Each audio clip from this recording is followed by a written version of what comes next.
Chapter 154. I solemnly recommend a book about the death of Enkidu and the Key of Fate. Many readers should be very clear that many of the relevant plots and characters in this book refer to the Mesopotamian myths such as Gilgamesh and the Bible. However, they are explained and deconstructed in a different way. In War of the Gods, the high point is the death of Enkidu. As for the Judgment of Fate and Judgment of Armageddon, mentioned by Schrödinger in the book, what is that all about? Naturally, there will be an explanation later in the book, but that mystery can only be solved when A becomes a real god. I'm afraid that there will be a very long story. For readers who have questions about this, I recommend another book. It is the completed version of Spiritual Mountain that I wrote myself. It is the book with the worst performance in subscriptions other than Ghost Shares, but it is also the book that I am most satisfied with. Spiritual Mountain elaborates on the concept of heaven's punishment, which can also explain the death of Enkidu. Also, the Key of Fate, a holy object that has just appeared in Dubhi, is also an important artifact in Spiritual Mountain. Some people may not be used to the style of Dubhi, so I recommend you to read Spiritual Mountain. I can guarantee that from the style of writing to the overall structure, there is probably no more authentic China classical chapter-style Xianxian novel in web literature. I am only referring to the web literature that has become popular in the past 10 years. As for whether it is true or not, you can decide after you read it. Many people often post questions in the book review section, asking me which book I wrote should be read first, or in what order should I read it. There are also many enthusiastic readers who have asked me all kinds of questions. I have seen it many times, so I will reply here. All of my books, including Astral Wander, Ghost Shares, Human Spiritual Mountain, Earthmaster, as well as the currently updated Dubhi, there is no order in reading. You can just read any book, or start from any book and read it in any order. There is no such thing as reading which book you should read first. Some people may not like all of them, so just pick what you like. My idea is the same. Every book was an independent piece, and the writing style and theme were all different. There was no problem reading it alone. Of course, if you read one book and then read another, you might find it more interesting. There was no order to reading, only the joy of discovering the differences in depth with the overall theme. Let me give you an inappropriate example. For example, between Water Margin and Jean Ping Mei, you can read either of them alone. You can read either one and then read the other.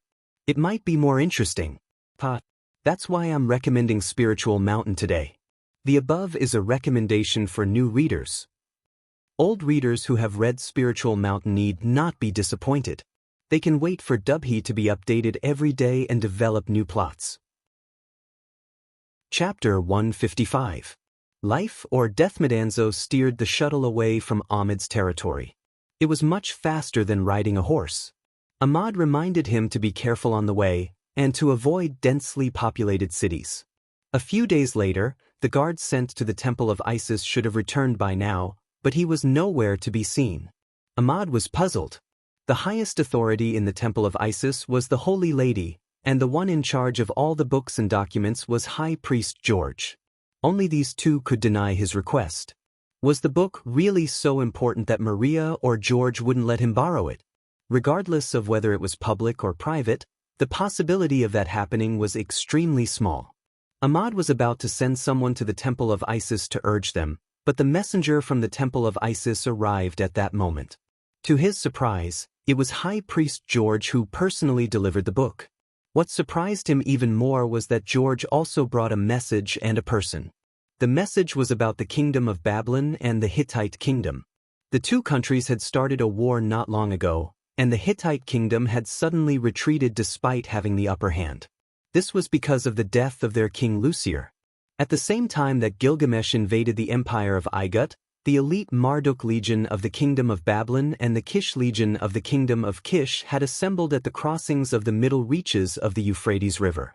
When the Uruk Legion advanced into the territory of the Igut and occupied a large area of the Cape States, the Marduk Legion and the Kish Legion took the opportunity to cross the Euphrates River and approach the plains of Duk.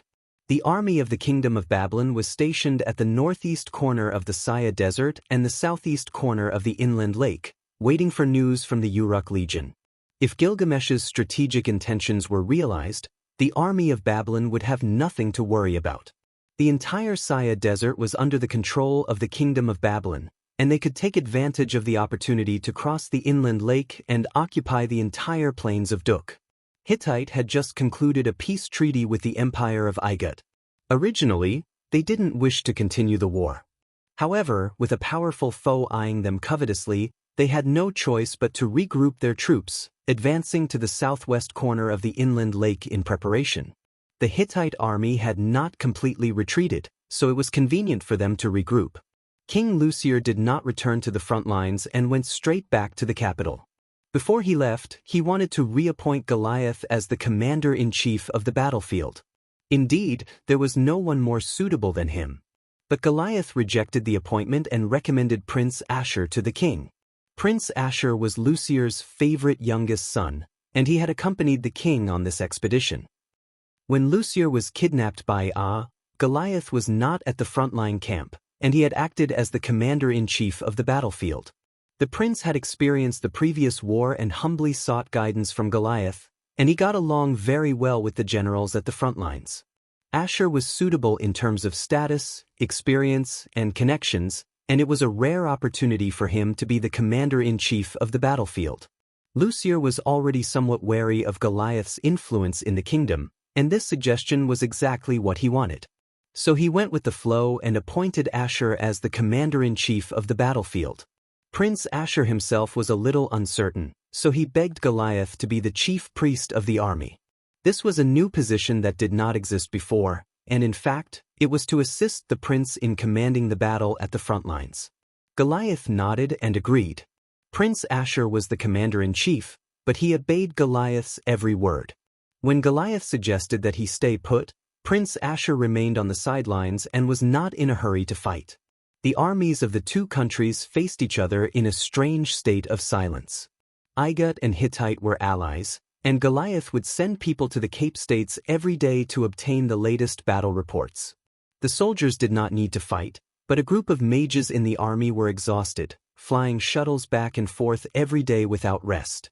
Meanwhile, the Babylon army was also waiting for news from the Uruk Corps. Once the southern front lines were stabilized, they could take advantage of the situation to advance.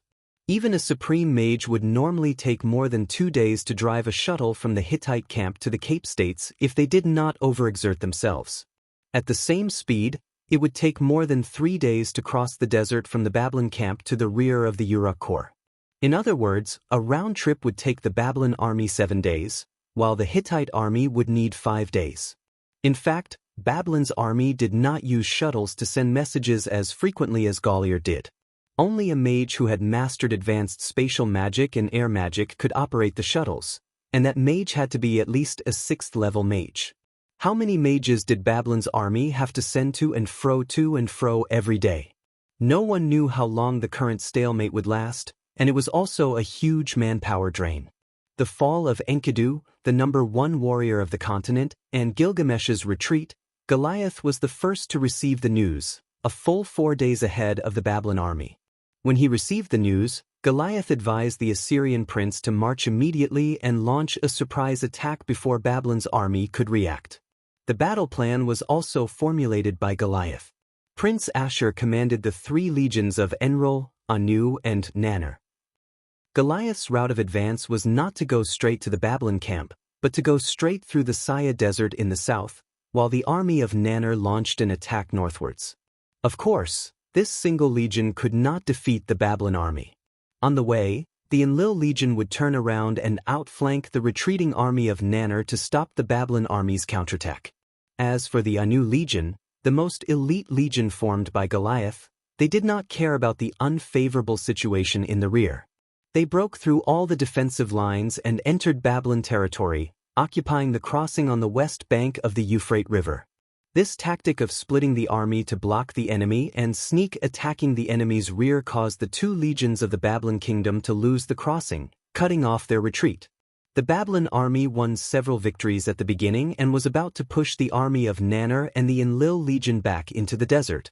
At this time, The Legion of Anu occupied the crossing and seized the enemy's logistical supplies on the bank of the Euphrates River. At Gallier's suggestion, Prince Ashur divided the Anu Legion into two parts, with a small part guarding the west bank of the Euphrates River to block the reinforcements from Babylon, and a large part returning to flank the Babylon army, whose retreat route had been cut off. The Babylon army was immediately routed and was almost pushed into the inland lake. After a series of bitter battles, they barely managed to gain a foothold by the lake. They were already fighting with their backs against the river, and there was no way out.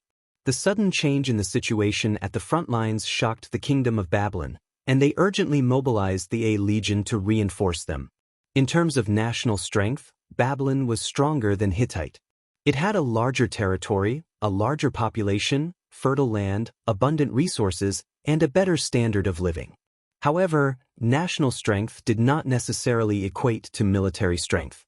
Under the command of Prince Ashur and Goliath, Hittite had an absolute advantage in the battle around the inland lake. There were two major problems for Babylon to reinforce the front lines. Firstly, the A Legion might not be able to reach the front lines in time. Even if they could, they would have to cross the river and take over the position on the west bank. The crossing on the other side of the river had already been lost, and the cost of crossing the river was huge. It would take a long time for the reinforcements to cross the river. Under these circumstances, Babylon ordered the reinforcements to speed up their march while sending messengers to the Hittite camp by shuttle to negotiate for peace. To negotiate for peace was to admit defeat. They were willing to pay a ransom and ask the Hittite army to rescue them, then retreat the two legions to the east bank of the Euphrates River. This way, both sides could minimize their losses. This was a humiliating task, but the messengers had to be of high enough status. Ordinary ministers were not qualified to negotiate. The nobles pushed, and finally, the task fell to Prince Benut, who had always kept a low profile. On the surface, Prince Benut had no interest in the fight for the throne, but he liked to travel among the people and gather all kinds of talents, which made the other nephews of King Hammurabi wary. This time, they made a collective recommendation to make Benut the scapegoat.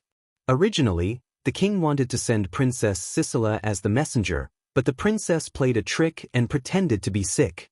The king's nephews then jointly recommended Benut. The affairs of the state were of utmost importance. Although he knew it was not a good thing, Prince Benut accepted the order and left. Benut brought only 2 attendants with him to the Hittite camp in a shuttle controlled by the supreme mage Jakai. Prince Ashur asked Goliath how to negotiate. Goliath suggested that the way to deal with Prince Benut was to stall, neither rush to the conclusion of the negotiations nor refuse the request. The way to deal with Babylon's army was to trap, neither besiege nor annihilate them, nor give them the slightest chance to breathe. At the same time, mobilize a large number of troops to strengthen the defenses on the west bank of the Euphrates River. The longer the battle dragged on, the more trapped they were, and the stronger the defenses of the Euphrates River were, the more advantageous it would be for Hittite, and the higher the price they could ask for in the negotiations. That was what Prince Ashur did, negotiating unhurriedly. As the price he asked for grew higher and higher, Prince Benut had no choice but to swallow the humiliation and agree. The young Prince Ashur had achieved such a brilliant victory in his first official command of an army, and he could not help but feel a little inflated. In the end, he even made a request. He asked the kingdom of Babylon to officially cede a large area of land on the west bank of the Euphrates River, which had been conquered by the Hittite army, to Hittite. This was the same request that Gilgamesh had made to the empire of Igut. Prince Benut did not dare to agree. He could tolerate any amount of money and supplies that the Hittite kingdom demanded, but this request was beyond the pale. Even if the kingdom of Babylon agreed, Prince Benut himself would be cursed by history. Prince Benut, who had always been modest, finally lost his temper and decided not to negotiate anymore. He said to Prince Ashur, "If your highness is stubborn, then let's start a decisive battle. Even if you can wipe out the 2 legions of Babylon and occupy the land on the west bank of the Euphrates River, your losses will not be small. The kingdom of Babylon will launch a counterattack with all its might, and no one will gain more than they lose." After saying this, Prince Benut prepared to leave. Even the various conditions that he had previously agreed to were nullified, and the negotiations officially broke down. Goliath was commanding the army at the front line, leaving Prince Asher in the main camp to negotiate. When he heard the news, he immediately rushed back to remind His Highness that his request was indeed too much. If Prince Asher did not want to fall out with Prince Asher, he should not negotiate like this. After all, a victory should not be turned into a long-term war of attrition. Prince Asher also regretted his decision. He quickly persuaded Prince Bin-Nut to withdraw his previous excessive demands and renegotiate. At this time, the reinforcements from Babylon had arrived at the east bank of the Euphrates River, but they did not cross the river by force. Instead, they were waiting for the outcome of the negotiations with the prince. Just then, a shocking piece of news came from the capital of Hittite. Prince Asher had no choice but to end the negotiations and withdraw his troops. King Lucier had died of a sudden illness. According to the official statement, Lucier had been frightened when he was kidnapped by King Ahmet, and his mental state had not been very good. On the way back to the capital, he had caught a cold, and although the priests had carefully treated him, he still did not get up. After returning to the capital, the king's mood improved a little, and he relaxed. He held a banquet in the palace, but due to excessive drinking, he fell ill and died in the middle of the night. The cause of the king's death was suspicious, but all the court records were flawless, so no one dared to say anything. A country could not be without a ruler for a single day. Before the king died, he passed the throne to his eldest son, Anis. While Prince Asher was leading the army into battle, his eldest brother had succeeded to the throne with the support of the court. After King Anis succeeded to the throne, he wanted to hold a funeral for his father, so he sent an urgent report to the front lines. On one hand, he informed the king of his death and the succession of a new ruler. At the same time, he urgently summoned Prince Asher back to the capital to attend Lucier's funeral and ordered Goliath to succeed him as the commander-in-chief of the battlefield. Asher and Anis were contenders for the king's throne, and they each had their own influence in the kingdom. People had long understood that the new king after Lucier must be one of them. This time, by letting Asher lead the army and be assisted by Goliath, Lucier's intention was clear. He wanted to pass his position to Asher, and making contributions was just a stepping stone. At the same time, it could also establish Asher's prestige in the army. But no one expected Lucier's death to be so sudden, and his eldest son, Anis, took advantage of the situation to ascend the throne, and on the surface, it was a matter of course. As the king, he ordered Prince Asher to step down from his position as commander-in-chief of the battlefield and immediately return to the capital to attend Lucier's funeral. If Asher really sent out his troops and returned just like that, wouldn't it be the same as throwing his life away? Asher, who received the news, was shocked. He found Goliath and had a long talk with him throughout the night. Outsiders did not know the content of the conversation, but when Prince Asher came out of Goliath's tent, he immediately ordered the messenger from the capital to be detained and placed under house arrest. He also strictly ordered that the news should not be leaked, so as not to shake the morale of the army during the war. Prince Asher claimed that he could not believe that his father was dead, and sent a messenger back to the capital to verify it. He suspected that the messenger this time was a spy from the kingdom of Babylon, deliberately pretending to be a messenger from the capital to disrupt the morale of the Hittite army. This excuse was very forced. The news of Lucier's death was absolutely true, and Asher was just stalling for time. He wanted to end the war with the kingdom of Babylon before the messenger he sent returned from the capital, and he was eager to complete the negotiations. Prince Bin-Nut seemed to have heard some news, and the situation at the negotiation table was reversed. On the contrary, Prince Asher was extremely anxious, wishing that he could give Babylon a sum of money and quickly send the Babylon army away. Prince Bin-Nut had originally accepted this difficult task under the infamy of losing his country's sovereignty, but he did not expect to get such a great bargain. He also knew when to stop and did not make any excessive demands. He still paid a symbolic ransom, and the two countries reached an agreement to withdraw their troops from each other. Prince Asher, of course, hoped that the sooner the better, so Prince Bin-Nut did something glorious. With only 2 followers, he passed through the heavy encirclement of the Hittite army, entered the camp of the Babylon army, and brought out the 2 exhausted and heavily wounded legions, all the way to the safety of the eastern bank of the Euphrates River. Then the Hittite army retreated, and Prince Benut led the reinforced Egyptian army to cross the Euphrates River again, recovering the lost land on the western bank without a drop of blood. This caused a great sensation in the kingdom of Babylon, and from word of mouth, Prince Benut became a legendary hero. He entered the enemy's camp alone, and did not fail to fulfill his mission. After the fall of Enkidu and the retirement of Gilgamesh, the people of the kingdom of Babylon needed a new hero to restore the deep sense of loss. Prince Benut's appearance came at the right time, and his reputation in the kingdom was unparalleled. He was a prince, one of the legitimate heirs to the throne, which was something that Hittites Goliath or Igots could not compare to. Not to mention how Prince Benut became the hero of the kingdom of Babylon. Prince Ashur of the Hittite kingdom did not have the authority to dispatch troops. He did return to the king's capital to attend the funeral, but he did not return by himself.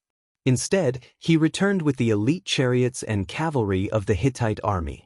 The Enlil legion was originally stationed in the capital, so it was only right for them to follow the prince back to the capital. The generals under Prince Benut also brought all the elites with them in the name of attending the king's funeral, and they galloped all the way to the capital, Hattusha. When George received the news in Montefiore, Prince Ashur had just set off.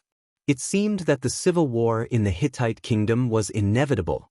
It was also said that Goliath had also returned to the capital with the prince, and it was unknown what role he would play.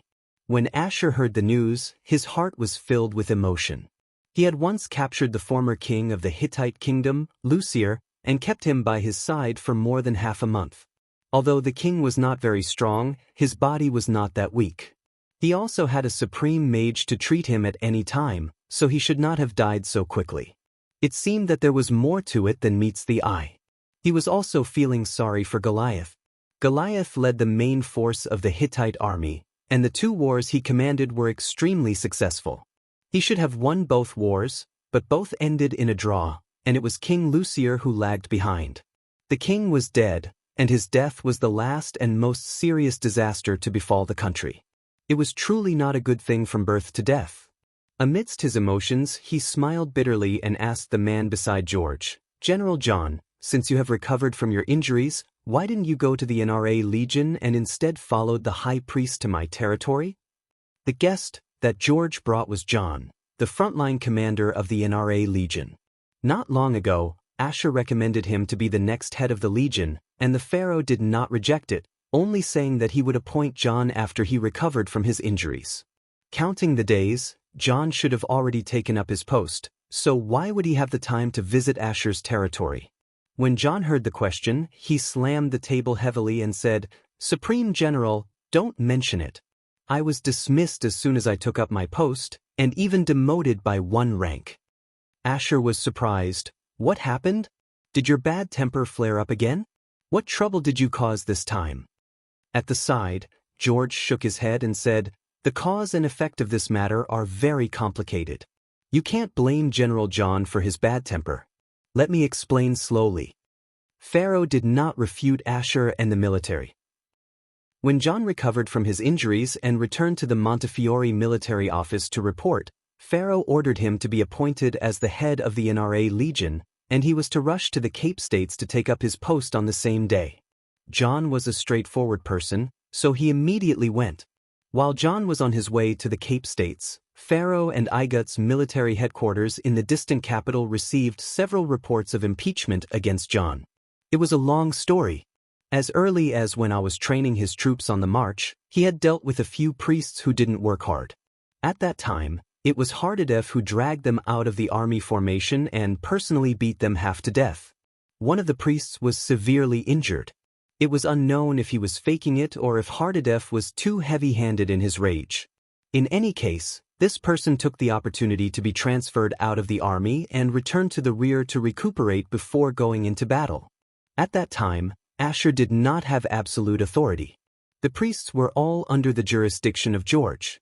George had to agree because the priest was the distant nephew of Joseph, the prime minister of Igut. The priest may have been afraid of death and did not want to go to the front line, or he may have been unwilling to be humiliated. But later on, Ashur made great achievements on the battlefield, and the accompanying priests of the NRA Legion were rewarded with high honors. Of course, all the credit did not go to the priest. He was always ridiculed by people, so he especially hated Asher and John. With Asher's outstanding achievements, it was not wise to find fault with him. So he targeted John. There were many people who wanted to find fault with John. Some small things could not touch him, but one accusation was very serious. John once publicly reprimanded Pharaoh's orders as bullshit.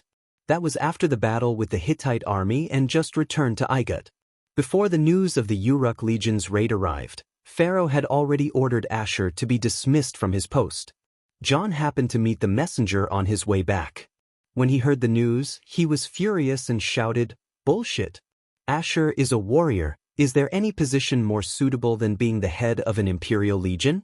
Even if you want to appoint him to another position, he can still be the head of an imperial legion." At that time, John's hand was on the hilt of his sword and he was surrounded by soldiers. The messenger was so scared that his face turned pale. Coincidentally, the Supreme Mage Julian arrived with Pharaoh's second order, appointing Asher as the commander-in-chief of the battlefield. Only then did John stop losing his temper. This matter could be big or small. If no one pursued it, it would just be a general cursing.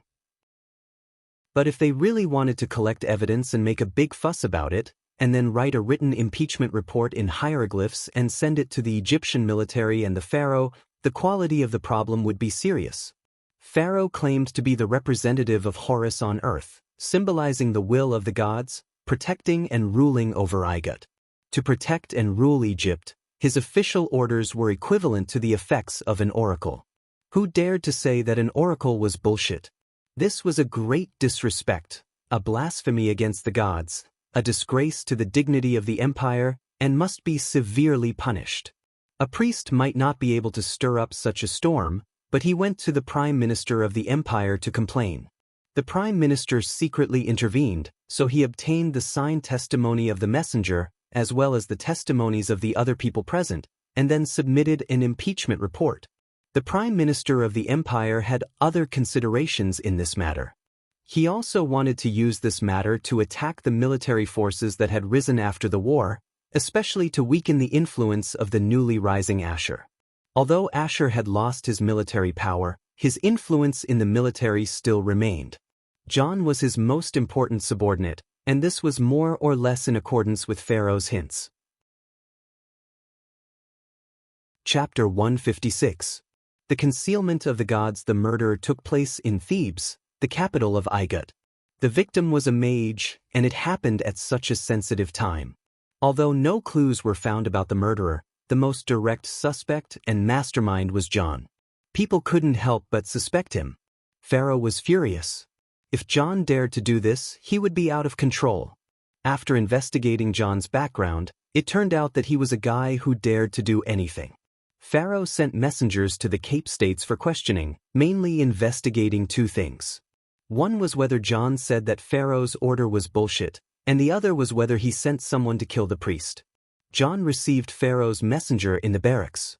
After hearing the purpose of the messenger's visit, he pulled out his sword and cut the table in front of him, scaring the messenger to death. Roddick was also at the side, worried that John would hurt Pharaoh's messenger in a moment of impulse, so he quickly stepped forward to dissuade him. John pushed Roddick away and said, "Don't worry, I just want to clarify things." Originally, it should have been the emissary interrogating Hardadef, but in the end, it became Hardadef interrogating the emissary. He asked a question, and the emissary answered honestly, clearly explaining the cause and effect of this matter. John replied with a sneer, "I did say bullshit," in front of Pharaoh's messenger. "I am a soldier. Even if I don't agree with the order, I will carry it out at the time. You can reply to Igut's military like this. As for the priest's death, it has nothing to do with me. I won't use this method to take his life, I will only fight him directly. If he is still alive, I will kill him. You can reply to Pharaoh like this." Just like that, Pharaoh's messenger left the Cape States. But before he left, he accepted a large sum of money from Roddick. Lord Dick asked the messenger to mediate between them and make some minor changes to John's answer. John did say that it was bullshit, but that was to scold the messenger for speculating on Pharaoh's intentions without permission and not to directly target Pharaoh's orders. As for the murder case in the royal capital, no one could say anything about it since there was no solid evidence. Several important members of Igut's military, such as Vladimir and Ankh, were also very dissatisfied with Pharaoh's investigation of John. John's family was also involved, but in the end, the punishment was not severe. The priest's death was not necessarily related to the impeachment of John. He owed a lot of gambling debts when he was alive, so it was hard to say what the murderer's motive was. It was hard to investigate without any concrete evidence. John was indeed rude to Pharaoh's messenger, and his words were inappropriate.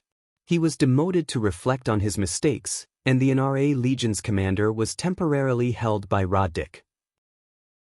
John was promoted 3 times because of his military merits after the war. Now that he was demoted, it was equivalent to a promotion of 2 ranks. However, he did not become the commander of the Legion. Roddick had it hard. After Julian's death, the Lord of Igut became the chief priest of the Cape States. He had just stepped down as the commander of the Legion of Seat, but now he had to take on the responsibility of the NRA Legion's commander. It seemed that he had great power in the Cape States, but if anything went wrong, he would have to bear the consequences himself. The Empire's official decision to punish John was to demote him to reflect on his mistakes and wait for conscription. At the same time, it was emphasized that the decision was made because of his meritorious service to the country, so he should be given a light sentence. The official document also added a sentence: "He has failed to live up to the expectations of the Supreme General and should apologize to the Supreme General." The hidden meaning of the document was obvious. For the sake of the face of the Supreme General, John should be given a light sentence. John had made a meritorious service, so it was not appropriate to punish him heavily. However, he could not be arrogant because of his military merits. Since John was asked to apologize to the Supreme General, John did not bother to report to the military office after returning to Montefiore. He directly followed George to the Supreme General's place. After listening to the whole story, the Supreme General shook his head and sighed. He asked John, "Why did you answer the messenger of the Pharaoh in that way?" Anyway, there was no record of magic at that time, so there was no proof. If you stubbornly refused to admit it, no one would be able to catch you. Moreover, the impeacher is dead, so it is not convenient for others to stand out in public and continue to pester you. John said flatly, "What I said is what I said. Even if the Pharaoh asked me personally, I would still answer the same way. If it was not bullshit, why did he retract the order and appoint you as the commander-in-chief of the battlefield? As soon as the war was over, he wanted to punish people, and when he was looking for people to die, he thought of you." The Supreme General frowned. "But why did you swing your sword in front of the messenger of the Pharaoh, and even cut the table in half? If it were not for Roddick's mediation, the frightened messenger would have gone back to add some crimes, and you would not have been able to bear it. Was the irritation and impulsiveness in your heart unable to be suppressed, so that you lost your calm?" John replied seriously, "I was indeed angry at that time, and I could feel the restless power, but it was no longer out of control. It was like the potential that existed at any time, and I could use it freely. That sword was just to show my attitude. Although I was angry, my heart was very clear, very calm, and I knew what I should do and how to answer." The Supreme General stared at John for a long time, and suddenly laughed. "After you recovered from your serious injury, you have changed a lot. It is a great achievement to keep your mind calm in the midst of the restless power. It seems that you don't want to be the head of the Legion, so you took the opportunity to escape. It doesn't matter even if you are demoted by 1 rank." John laughed and said, "Yes, it's all thanks to your guidance all this time.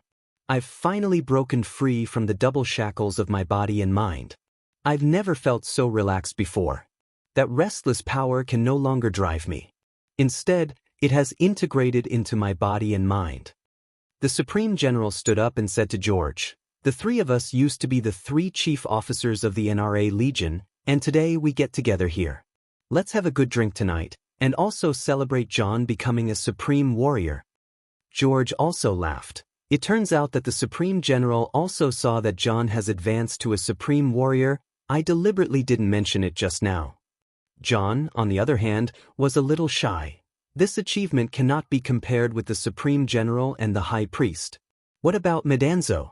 He is also a Supreme Warrior. He should be here. I really want to drink with him. Unfortunately, I sent him out on an errand a few days ago.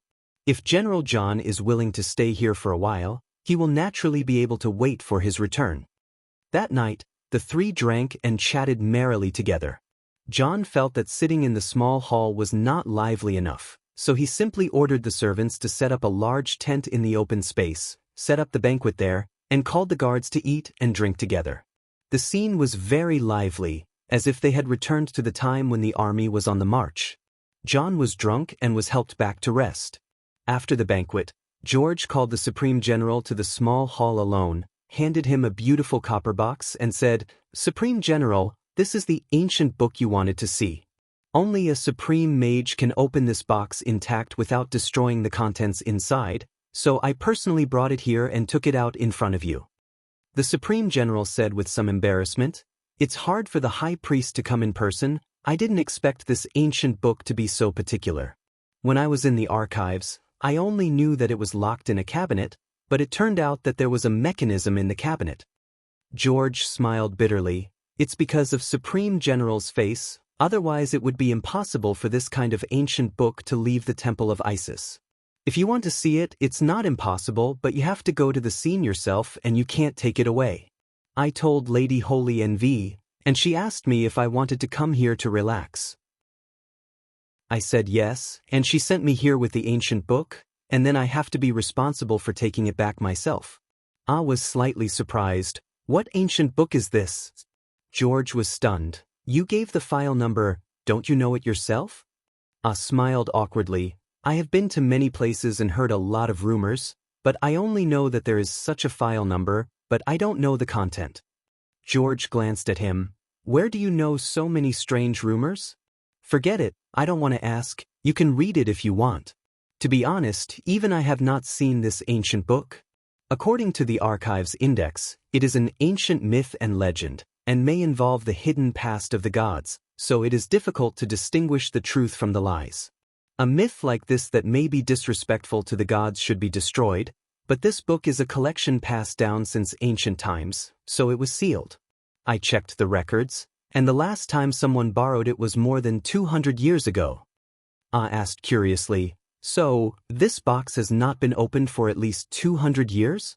George looked at the box with a strange expression. According to the records of the archives, it should be so. As for whether anyone has opened it during this period of time, I don't know, it is not in my hands all the time. Now that you mention it, even I am curious. After you finish reading it, I will also take a good look."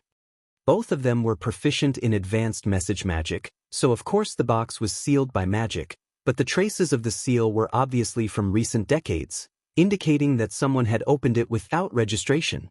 As for who did it, it was most likely Bear, but they tacitly did not mention it. George opened the copper box in front of Ah, took out a roll of pale yellow documents, and then went back to rest. Ah took the scroll back to his bedroom, did not light the lamp, and opened the window to read it in the moonlight. With his eyesight now, he could read it clearly. The scroll was written on papyrus paper hundreds of years ago, slightly incomplete, but still very well preserved. Surprisingly, it turned out to be written in a secular language rather than a divine text. The notes were slightly messy but neat, in the format of a poem, and the content seemed to be an ancient myth and legend recorded by a folk poet. The first long poem told the story of the goddess Isis and the god Ra. In this long poem, it claimed that Isis was the first human to master language, and that Ra was the ancient god who ruled the world and was also the first sun god of Igut, who symbolized the rise of life and hope. Isis made a snake out of sand, placed it in the place where Ra patrolled every day, and bit the god. Ra was poisoned and felt great pain. Isis came to him and sang, "O God, have you been bitten by a poisonous snake? Language has the power of wisdom, it can overcome pain. Please tell me your original name and the hidden language, so that you may be healed." Ra replied, "I am the ruler of heaven and earth. the creator of the gods, and as far as the horizon you can see is my realm. I am called An at night, Ra by day, Hepri in the morning, and Adam at dusk. Isis added, "This is not your original name, please tell me the real secret, and all this pain will disappear." So Ra spoke his original name and the hidden language, and Isis gained his magical power, became more powerful than Ra, and became the patron goddess of Montefiore and all of Lower Igut, while the ancient Ra retreated to the clouds at the source of the Nile River. This long poem made Ra blink. Many parts of the story told by the wandering poets hundreds of years ago were specious and difficult to understand, such as language, original name, hidden language, which may have other meanings, or were just the poet's imagination of something he did not understand. Some were absurd, but there were also some symbolic shadows. In this poem, it was clearly mentioned that Isis was once a human being, not a god. According to Ra's understanding, it should be that Isis had mastered some kind of cultivation secret, which was the language, and obtained the secret of becoming a god from Ra, which was the hidden language. As for the original name, it may refer to something else. How did Isis gain the power of Ra? Was it just the imagination of the wandering poets, or was it an exaggeration of folklore? But Ra clearly remembered that Schrödinger once said that she wanted to find a person who could both save her from trouble and not seek divine power to restrain her. It seemed that there was really such a thing, but she did not know the mystery behind it. Ra shook her head, temporarily put aside the doubts in her mind, and went on to read the next long poem. The content of this poem was somewhat contradictory to the previous one, and it may be a different version of the legend among the people. It was about the family of the Ennead. Ra was the oldest god of creation among the Ennead, born in the lotus of the first at the source of the Nile River. Ra spat out the god of wind, Shu, and the god of water, Fu, from his mouth. Shu and Fu gave birth to the god of earth, Geb, and the god of the sky, Nut. Geb and Nut gave birth to 4 gods, namely Osiris, Isis, Nephthys, and Seth. The name of Horus, the god of Igut, was not mentioned in this poem. It was already clear to Ra that the relationship between the gods was not the same as that of the human world, it was just that people understood it that way. In this poem, Isis and Ra were separated by several generations, and her divine power did not come directly from Ra. If these two poems were read in conjunction, one could make a conjecture that Isis gained power from Shut and Geb, and then used this power and other means to defeat an Ra, obtain an Ra's secrets and divine power, and become the supreme queen of queens. After Ra's retirement, Horus, the son of Isis, became the king of Igut, and occupied the position of the main god among the Ennead. I turned to the third long poem, and the story turned out to be the battle of the ancient gods. It turned out that this kind of conflict also broke out between the Ennead. Some of the plots in the poem were still inconsistent and contradictory with the first 2 poems. The characters in the story were not like gods, but more like a record of a human court struggle, just like what was happening on the continent today. It was said that Osiris became the most powerful god and was known as the king of the gods. He symbolized fertility, controlled the life and death of all things, established the empire of Igut, and was honored as the pharaoh. His younger brother, Seth, was the protector of the royal power, but murdered Osiris by trickery and became the king of Igut. Seth put Osiris in a coffin and threw him into the Nile River, and Osiris's wife, Isis, went through untold hardships to retrieve her husband's body. When Seth found out, he cut Osiris's body into many pieces and threw them in different parts of Igut. Isis recovered all the parts of the body piece by piece, except for a piece of blood, which was said to have been eaten by fish in the Nile River. Isis became pregnant next to Osiris's body and gave birth to Horus. Isis raised Horus and taught him power. With the help of the other gods, he defeated Seth, reclaimed the throne, and became the new king of the gods, the king of Igut forever. The poem did not end here, and there was a sequel. Isis found Osiris's broken body in the swamp and desert with the help of Nephthys, and Osiris was resurrected. The papyrus was a little damaged here, and it seemed to say that Osiris's soul reappeared, and seeing that Horus had become the king of the gods, he returned to the underworld and became the god of the underworld of the Ennead. After reading the third long poem, Ash looked out of the window and fell into deep thought.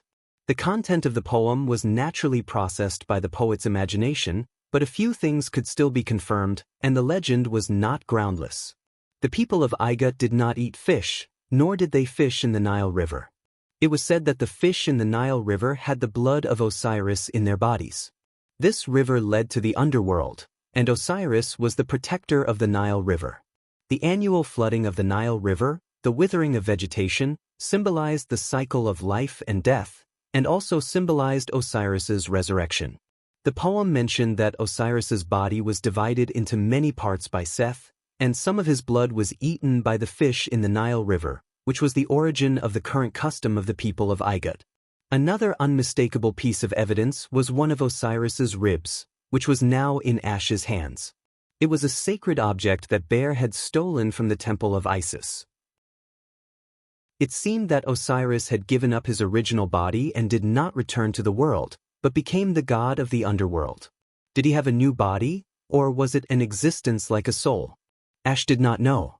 The pharaohs of Iga were known as the Horus of the world during their lifetime, and Osiris of the underworld after their death.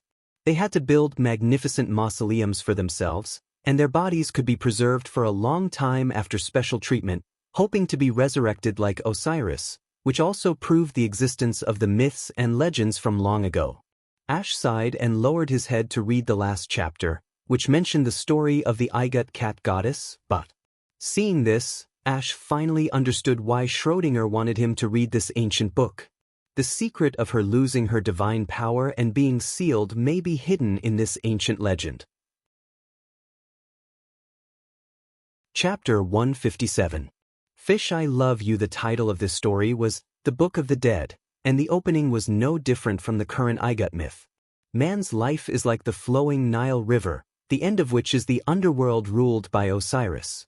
The god of the underworld would send a crescent-shaped ship to receive the soul, and when the god of the underworld's goddess Batet, who was in the form of a cat, appeared beside the corpse, the soul of the deceased would be resurrected in the underworld and come before Osiris to be judged for the good and evil of his life.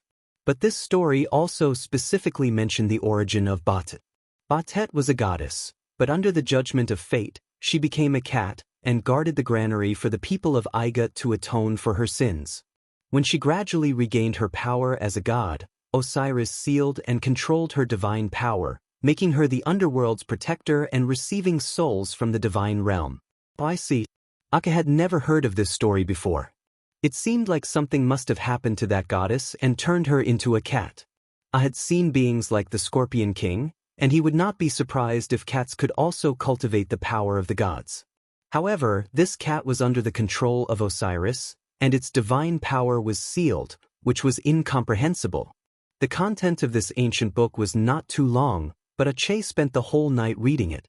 When the sun rose outside the window, he closed the book and put it back into the copper box. Schrödinger wanted to tell him about Igut's past with the Ennead, and why she was trapped in the body of a cat. If A wanted to save her, he had to understand the cause and effect. This ancient book explained everything very well. Thinking of this, A could not help but smile bitterly. He sympathized with Schrödinger and was willing to do everything in his power to help her. However, he could not even protect himself now, and the power that he had lost showed no signs of recovering. I did not even know what he should do, much less help Schrödinger break the seal. George stayed in Audi's manor for a few days. He also read the ancient book, but he was still confused. Of course, the great general had to build up his newly bestowed territory and act as if he wanted to stay here for a long time. There were many houses built in the manor, a camp for the guards, a stable, and a garden for the great general himself. The so-called garden was to expand the backyard of the manor, which was not just a normal size. It required planting trees, digging a pond, leveling a training field, and building a shrine, which was usually dedicated to Horus. But A had his own requirements, just like his manor in Montefiore. His temple was dedicated to the cat goddess Batet, which was obviously to make Schrödinger happy.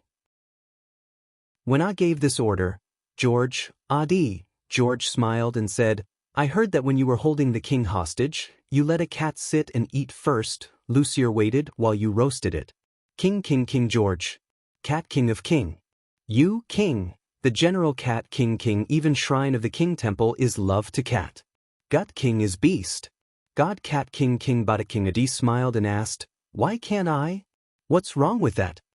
George replied, beast is also the god of Igut. Of course, the great general can worship it. Adi looked out of the window, wondering where Schrödinger had gone. He nodded and said, since the high priestess said so, I should worship this god even more. George suddenly thought of something and joked, everyone in the Legion knows that the great general loves that cat so much. The ancient book you borrowed also mentioned beast goddess Batet at the end. No wonder you're interested. Did your cat let you read it? Adi did not answer, but just laughed and changed the topic. He lowered his voice and said, High Priest, I have something to ask you. Seeing that Adi's expression suddenly became serious, George also lowered his voice and said, if you have something to say, just say it. If you need my help, don't hesitate to ask. Adi thought seriously for a moment and said, you also know my current situation. Although it's glorious, it's not convenient for me to do anything. If I leave my territory to do anything, I need to report to the nearest city and the officials of Igut. But if I want to find a place to go out for a walk, no one will object. George smiled again. That's easy. In a few months, the annual blessing ceremony of Isis will be here. You were once an honorary warrior of the Temple of Isis, and you also made great contributions in the ceremony 2 years ago. It's natural for you to go to Montefiore to participate in the ceremony. You just need to say hello. The Holy Queen often mentions you, you should also go and pay her a visit. If you didn't mention it, I would have almost forgotten. Last year's blessing ceremony was during the war, when we were still at the front lines. The next ceremony should be in half a year's time. I'll just wait patiently. George asked again, is there anything else I can help you with? Adi hesitated and said, there's nothing else I can trouble you with. I wish you a safe journey. When you go back and see the Holy Queen, please convey my greetings and gratitude. Adi wanted to ask George if a 7th level mage would also lose his power when he advanced to the 8th level. If this was a test that he had to go through, how could he pass it? Even if he couldn't get an answer, he wanted to ask this 8th level mage for advice on how to get out of this predicament. He knew very well that George was different from other supreme mages. Like Crazy Ol, George was also a sorcerer. But he swallowed the words that were on the tip of his tongue. No matter how good his relationship with George was, he was still the high priest of the Temple of Isis. Some secrets were better left unsaid. Even the topic of Crazy Ol was deliberately avoided between the two. Adi's loss of power was an absolute secret. Even Medanzo and the others didn't know about it. When George left, of course, Adi could not let him go empty-handed. He gave him a number of extremely expensive gifts. Nowadays, the Supreme General was rich. George accepted his gift and gave him another gift in return. It was the crystal shuttle he used to fly with Adi to spy on the enemy camp. This magic tool was like a small translucent plate, with a ventusum in the middle and 3 aquatic oars symmetrically on the outside. It didn't look like an inlay, but a refined whole. Its speed was not as fast as the most common wind shuttles, but it could turn the space it entered into a hazy translucent state, making it difficult to be seen in the background light and shadow of the sky.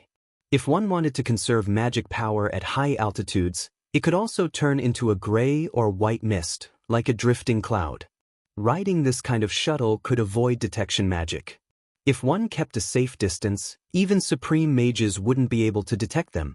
It was with this magic tool that George and Adi discovered the camp of King Lucier.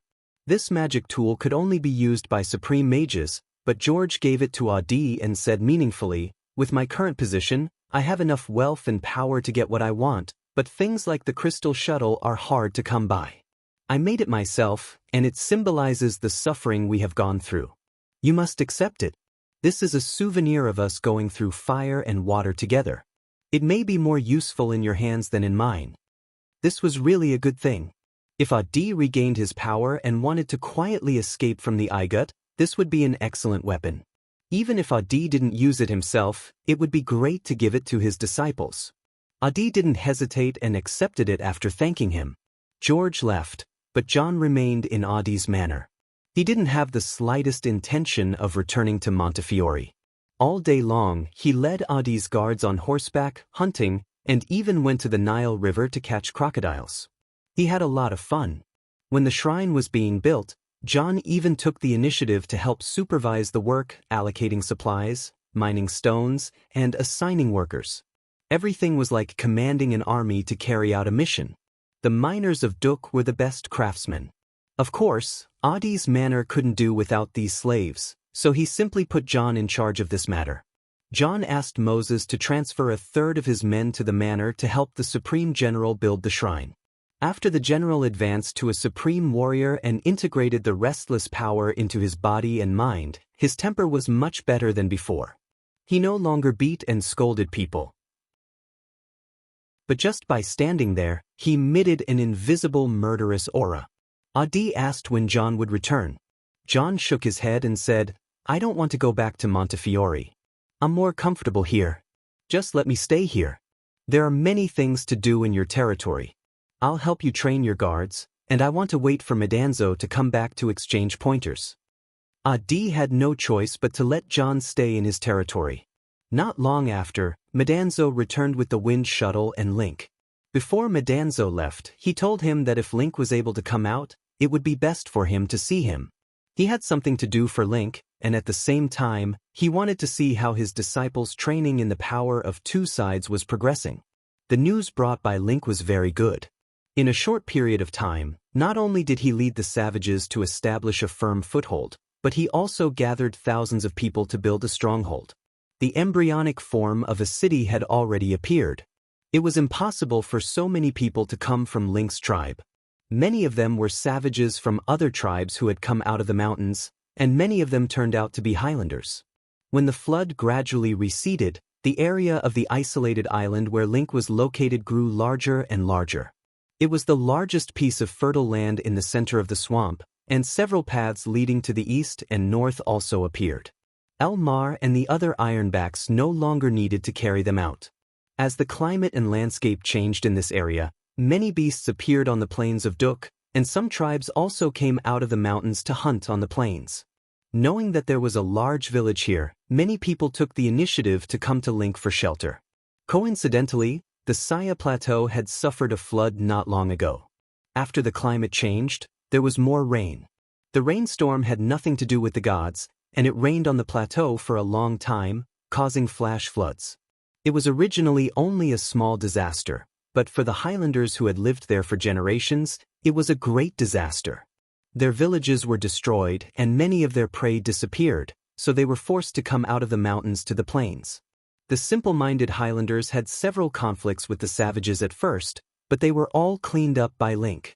Later, Link took in many wandering Highlanders, gave them work, and gave them a place to live and food to eat, which could be considered as saving these people. All this was thanks to Insua, who came to Link's side and was of great help.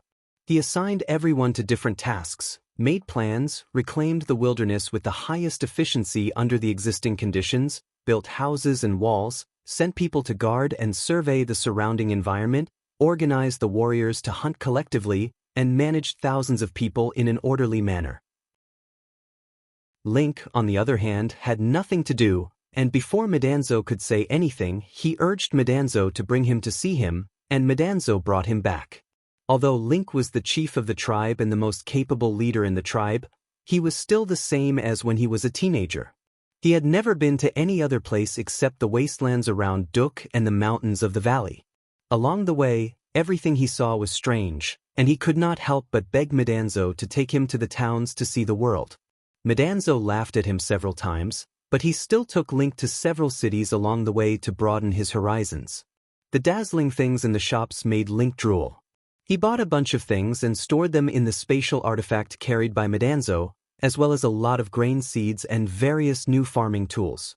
After several days of delay on the road, the two of them finally returned to Duke's territory. There was another thing that made Medanzo a little depressed. He had become a supreme warrior and a supreme sorcerer, and he thought to himself that he would be able to show off in front of Link this time. As a result, Link also broke through to the 7th level and became a supreme warrior and a supreme sorcerer, advancing side by side with Medanzo. The two of them went to the swamp to learn from each other. In terms of fighting strength, they were evenly matched. Neither of them was weak. But when it came to fighting, Madanzo still had the upper hand. After all, he was a general who had fought on the battlefield. He had even fought head-on with the continent's #1 warrior, Enkidu. In terms of actual combat skills and experience, Link was no match for him. Link could not beat Madanzo. Just as he was about to admit defeat, he suddenly whistled and Elmar jumped out of nowhere. Link and Elmar, the king of the Ironbacks, beat Metatro up and down, and finally won. Madanzo shouted that Link was shameless, but Link just laughed. Looking back and seeing Link's starry eyes, Madanzo laughed at him many times. Finally, he got back at him. Seeing that Link had also achieved the 7th level, Duke was very happy. He nodded with a smile and said, "You said that when we build a new home on fertile land, every day will be fruitful, and every day we can witness new creations. As long as there is such a heart, life is full of positive meaning. It seems that this state of mind has been confirmed." Duke was not in a hurry to send Link back. Instead, he kept him in his territory as a temporary housekeeper, mainly responsible for managing the daily lives of Moses and the other slaves and assigning them daily tasks. Duke's arrangement was well-intentioned. Even if Moses and the others returned to Duke, they had to integrate into the new city-state. They had to live in harmony with Link's people and other residents. Duke himself did not deliberately get close to the people of Duke. He was still a high and mighty general. Usually, they did not even have the opportunity to meet him. He left all the good deeds to Link. Whatever materials Moses and the others needed, tools and food, were all handled by Link. Link's attitude towards these people was very good, and he did them many favors. Moses and the others were also very grateful. Link also had another task, which was to secretly supervise the training of Moses and the others. Although no one would poke their noses into other people's business in Duke's territory, he still had to pay attention to confidentiality, in case the information was accidentally leaked.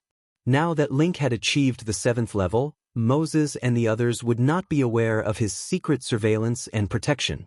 Although Duke's considerations were thorough enough, one day, when Moses and 12 of his clansmen were practicing magic in the valley, they were still discovered. This matter had to be related to John.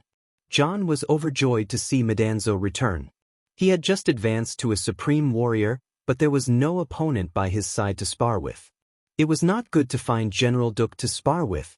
As soon as Madanzo arrived, he was dragged out by John for a drink, and then they had to compete in martial arts on the hunting ground. As a result, for 3 days in a row, Madanzo won 3 out of 3 fights, beating John to the point that he did not have the slightest temper. Hardadef was very puzzled. They were both supreme warriors of the 7th rank, and Hardadef could use his restless explosive power. In this state he was much stronger than the average supreme warrior, but he still couldn't deal with Metatro. Madanzo could use all kinds of magic to assist in battle, and he used it very covertly, almost without a trace. He had 100 moves and endless moves. John had a spirit that refused to admit defeat. Although he was defeated, he continued to fight. While training hard, he continued to ask Madanzo for advice. Madanzo secretly told John that Link was also a supreme warrior, and like him, he was taught and guided by Duke, so he could find Link to spar. If Madanzo did not say it, John would not have been able to see it. Because Link was now a butler, and he was always smiling, he had never seen him touch a weapon. As a result, John brought a weapon to Link. At that time, Link was supervising the work on the construction site. He fought with John in front of Moses and the others, and John was defeated by Link again. This time, John was obedient. He knew that there was always someone stronger than him. There were really hidden dragons and crouching tigers around Duke. When he saw that Madanzo did not continue to serve as Duke's guard captain, he went to beg Duke to stay with the Supreme General no matter what, and simply let him be the guard captain. Duke had the right to appoint a nobleman as his guard captain. His status was quite high. Although the guard captain did not manage many people and did not have much power, his status was not low. Appointing John as the guard captain was tantamount to giving John a rank of nobility. Since John was willing, Duke agreed. John became the guard captain of the Supreme General. In addition to protecting Duk, he also managed the security of the territory. This captain was very conscientious. When he had nothing to do, he would patrol around with the guards to see if there was any trouble that needed to be taken care of. And there was really no security incident to deal with in the territory of the Supreme General. Including Duk himself, there were a total of 4 supreme warriors living here, and there were 36 guards who were like wolves and tigers. Who would cause trouble? Even the roaming thieves would hide far away from them. Leaving so many masters by his side, of course, Duk had his considerations. He had been unable to recover his strength for a long time, and there was naturally a deep anxiety in his subconscious. If he did not even have the power to protect himself, how could he fulfill those difficult wishes? Even his own situation seemed very dangerous, so naturally, the more masters he could trust, the better. Duk could have already sent Moses and the others to the plains of Duk and let Link escort them, but he had delayed moving this group of clansmen. In addition to wanting to continue to train them, there was also this reason. This was his wish and a promise to Yunama. It was best to wait until he recovered his strength, so that in case of any accidents, it would be easier to deal with. John patrolled the territory with his guards, and when he had nothing to do, he often went hunting in the mountains to the west. One day, the Supreme Warrior suddenly sensed a surge of magic power in a hidden valley near the quarry, as if someone was performing a powerful divine art. He was taken aback, and quietly let his subordinates rest where they were while he quietly climbed to a nearby hilltop, where he saw Moses demonstrating high-level elemental magic to 12 miners. John was very surprised, but he did not say anything after returning, and continued to patrol the territory with his men. Link was originally in charge of surveillance in secret, but John was very alert, and by the time he discovered it, it was already too late for Link to stop him. Link knew that the general already knew the secret of Moses and the others, so he went back and reported to Duk. Hearing that John did not make any movements, Ah also waited for him to continue.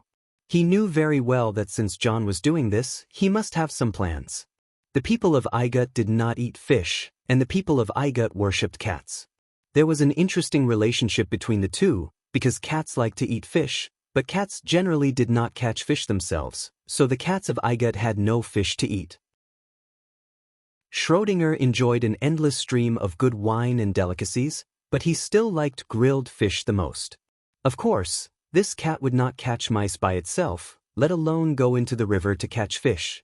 Ah often grilled fish for Schrödinger, and one day when Schrödinger was eating, he suddenly said, "You grill so well, your grilled fish must be very delicious." I immediately knew that Schrödinger wanted to eat fish. This was the first time this cat had taken the initiative to make a request. How could he not satisfy such a small wish? The people of Igut never caught fish, believing that eating fish was an act of blasphemy against the gods. Naturally, it was not convenient for the servants to catch fish. As for Schrödinger's matters, I had always done it personally. Thus, this general personally went to the Nile River to catch fish, and did not bring any followers. That day, John was patrolling the river with his personal guards, and saw the general take a boat to the Nile River for a spin. Thus, he stayed by the shore and asked the general what was the matter. Ah smiled and replied that it was nothing, he just came to see the scenery. Later, John discovered that the general had been taking a lone boat to the Nile River to see the scenery for a few consecutive days, and would return after a spin. What was there to see? Chapter 158. The road to God. John held a banquet in his residence and begged Ah to come. He claimed that he had finally learned how to cook and wanted to let the Supreme General taste the delicacies he made himself. Ah could not imagine that John could cook and went to the banquet curiously. At that time, there were only the 3 of them in the dining hall. Madanzo sat beside them and kept pouring wine for Ah. John sent all the servants away and went into the kitchen after pouring a glass of wine for Ah. He busied himself for a long time, but no one knew what he was doing. After finishing the bottle of wine, Hardadef finally came in with a beautiful silver plate. There were 3 grilled fish on it. He placed the dish in front of the general and spoke respectfully, "Great General, please have a taste of my cooking." Ah put down the glass in his hand and stopped smiling. He looked at John without saying a word, but his eyes seemed to contain invisible pressure. Seeing that I was not eating, John patted his head and laughed. "Supreme General, are you worried that my cooking is not good? I made this fish myself in the Nile River.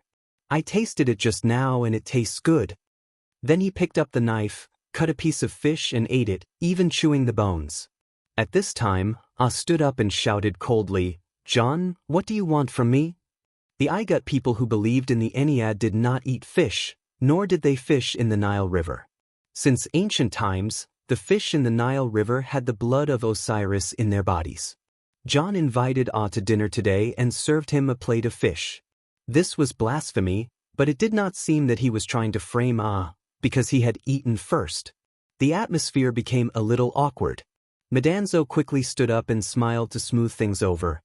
John has discovered that Moses and the others are practicing the power of two sides, but he did not mention it to anyone. He also knows that Link and I are your disciples, so he also wants to be taught this power. You have already taught John the mining skills of Duk on Mount Horeb. It is also because of your guidance that he can suppress the restless power. In fact, he has long been your disciple. You can officially agree. Ignored Madanzo and continued to stare at John. He asked, "So, all of this was planned by you? That's not easy. I'm very happy that the hot-tempered general can be so meticulous now. I just want to ask you one thing. If I refuse your request, will you use my secret to blackmail me? Or will you hold a grudge against me?" John left his seat and knelt down. "Great General, John would never dare to do such a thing. Otherwise, I would not have made such a request. My life would be in your hands. You've done me a great favor. Even if you reject me, I will forever be grateful to you." Although had lost her power, her detection magic and her strange sensing ability were sharper than before.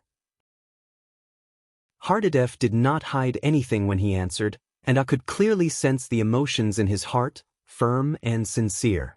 I thought for a moment and sat down. He took a knife and cut a piece of fish. After eating, he drank a glass of wine. Then he slowly said, "How do you explain this plate of fish? If it's just to show my loyalty, it doesn't seem necessary, and I don't appreciate such behavior." John knelt there and raised his head. "Since I was born, everyone has told me to believe in gods and which gods to believe in. But I have never received real guidance from the gods. I have told you about my experience. I have prayed to the goddess of moonlight countless times, trying to calm the restless power, but to no avail. Until you came to Mount Horeb and brought me true clarity and peace. You told me that I must have a firm belief, whether it comes from faith or not. I must see clearly what my heart is pursuing and find a clear state of mind. Only then will I know what I have to overcome. Later, I did it and became a supreme warrior. This is an achievement that many people dream of but can't achieve." Expression eased and he couldn't help but feel a little funny. The goddess of Igut mentioned by John was Batit. She was not only the underworld of Osiris, but also the goddess of moonlight, who symbolized the beauty of the world and the tranquility of the night. Although he was thinking so, he still said in a dignified tone, "I can see that your original wish has been fulfilled. Now, do you want to ask for more from me?" John shook his head and said, "No, I don't want to ask more from you. Today's plate of fish is to tell you the true faith in my heart. Just now, when Madanzo called you it was also my heart. You are so real in front of me." Asked again, "John, in your heart what do you think of the gods?" John closed his eyes slightly, put his hand on his mouth and replied, "I have no intention of disrespecting any gods. To be able to guide me to face the madness in my heart without losing control, to walk out of the troubles of my body and mind, to obtain true strength and a stable soul, this is the God. Whether he stands on the high platform of the temple, or sits in front of me eating the grilled fish that I personally serve." Finally smiled and waved his hand, "Get up, sit down and eat properly. Don't follow Madanzo's nonsense in the future." John still stubbornly knelt on the ground and said, God, you haven't given me clear guidance." Madanzo slapped him and said, "I thought you were already smart. How did you become stupid again? Get up when I tell you to get up." John suddenly came to a realization. He bowed to in surprise and joy, then stood up. One night a few days later, in the open space in front of Bastet's temple, I taught John the power of two sides. It was a full moon night. The moonlight shrouded him like a thin veil. His figure was bathed in the white light, appearing tranquil and magical. I had lost his strength and did not take out his staff. As early as on Mount Horeb, I had already taught John the meditation method to practice the power of two sides. But he did not clearly explain each step and the test that he had to face. At this time, he was clearing the fog and letting him see the real path. For the first time in his life, I did not use any magic. He just let John pray under the moonlight, and with the guidance of the faith in his heart, he opened the path to the gods. This was different from any awakening ceremony in the temple. It seemed to be a single awakening under the moonlight, but several years had passed since then. I told John to forget that he was a supreme warrior when he returned, and to confirm this path from the beginning. He practiced the simplest magic, reviewed the most basic body techniques, and experienced the essence of all kinds of tests. After John left, I did not leave. He stood in front of the temple of Isis and looked up at the moonlight in the sky. He stretched out his hand, palm up, as if touching the omnipresent light. For some reason, his heart was moved, and he opened his mouth to sing a poem. It was the chapter about Batet in the ancient book. I could actually sing poetry. Perhaps even he himself could not imagine this, but at this moment he sang it so naturally, as if he was appeasing the legendary moonlight goddess. After singing, the night was silent. I suddenly turned around and saw Schrödinger squatting on the threshold of the temple. The cat looked so pitiful with tears in its eyes. I walked over and squatted down to ask, "For the first time, I see tears in your eyes. I'm sorry, did my singing remind you of your sad past?" Schrödinger turned his head away, but his voice came from O's mind. "You're wrong, that's just the reflection of the moonlight in my eyes. I'm just curious, when did you learn to sing?" I asked you several times after reading the ancient book, but you didn't explain. You want me to help you get out of trouble, but I have to understand what kind of trouble it is. How do you explain the legend in the ancient book? Schrödinger, I let you read the legend, just to tell you the story of the human world. When you can understand it, you will naturally understand it. Words cannot express it. You just taught John the path to godhood, called the power of two sides, but you have to really have that power to help me.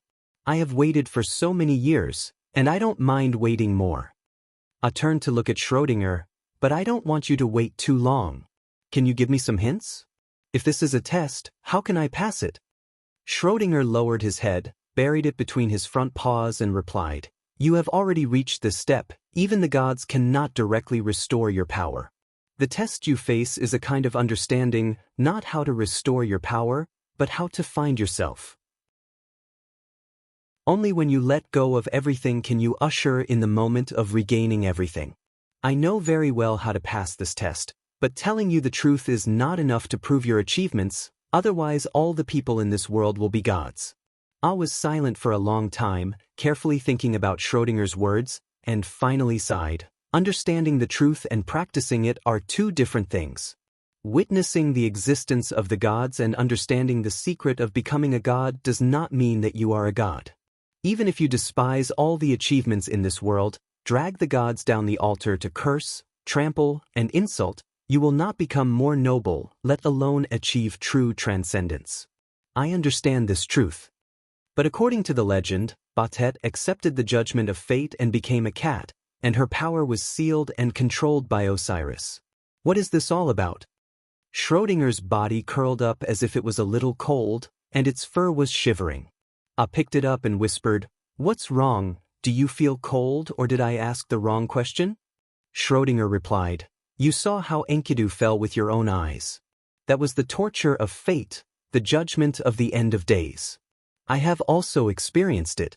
My body was destroyed, but my soul did not dissipate. I was originally a cat, but when faced with the opportunity to choose again, I became a cat again. It was Osiris who guided me to recover, but before I could understand all this, he used the oath of the gods to imprison my power." I looked down at it for a long time, frowned and said, "I don't understand." Schrödinger's sigh came from the soul. "You will understand when you can understand, There is no need for me to explain anymore.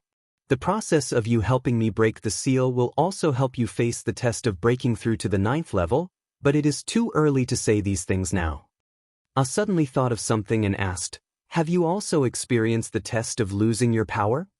Schrödinger replied, of course, if I had not experienced this test, how could I be sealed in the body of a cat for so many years and still remain calm and clear-headed? Can an ordinary person do this? But you need to do this. The one who can truly guide you through this door may not be me, there may be someone else who can give you a more important revelation, and it may not be a god. But in the end, it all depends on you. When your heart is no longer trapped by the power will naturally no longer trap you. The day came and went. On the newly cultivated land, the seeds had sprouted. The long and hot summer was coming to an end. The wheat in the fields was full, and Moses and the others were about to welcome the first season of harvest. The annual blessing of the goddess of Isis was finally about to take place. I ordered Link to stay in the territory and divided the 36 guards into 3 teams. One team stayed in the manor, and the other 2 escorted him to Montefiore. John and Madanzo also followed I had not regained his power for a long time. Although he understood the truth in Schrödinger's words, and Crazy Ole's last message said something similar, it did not mean that he had passed the test.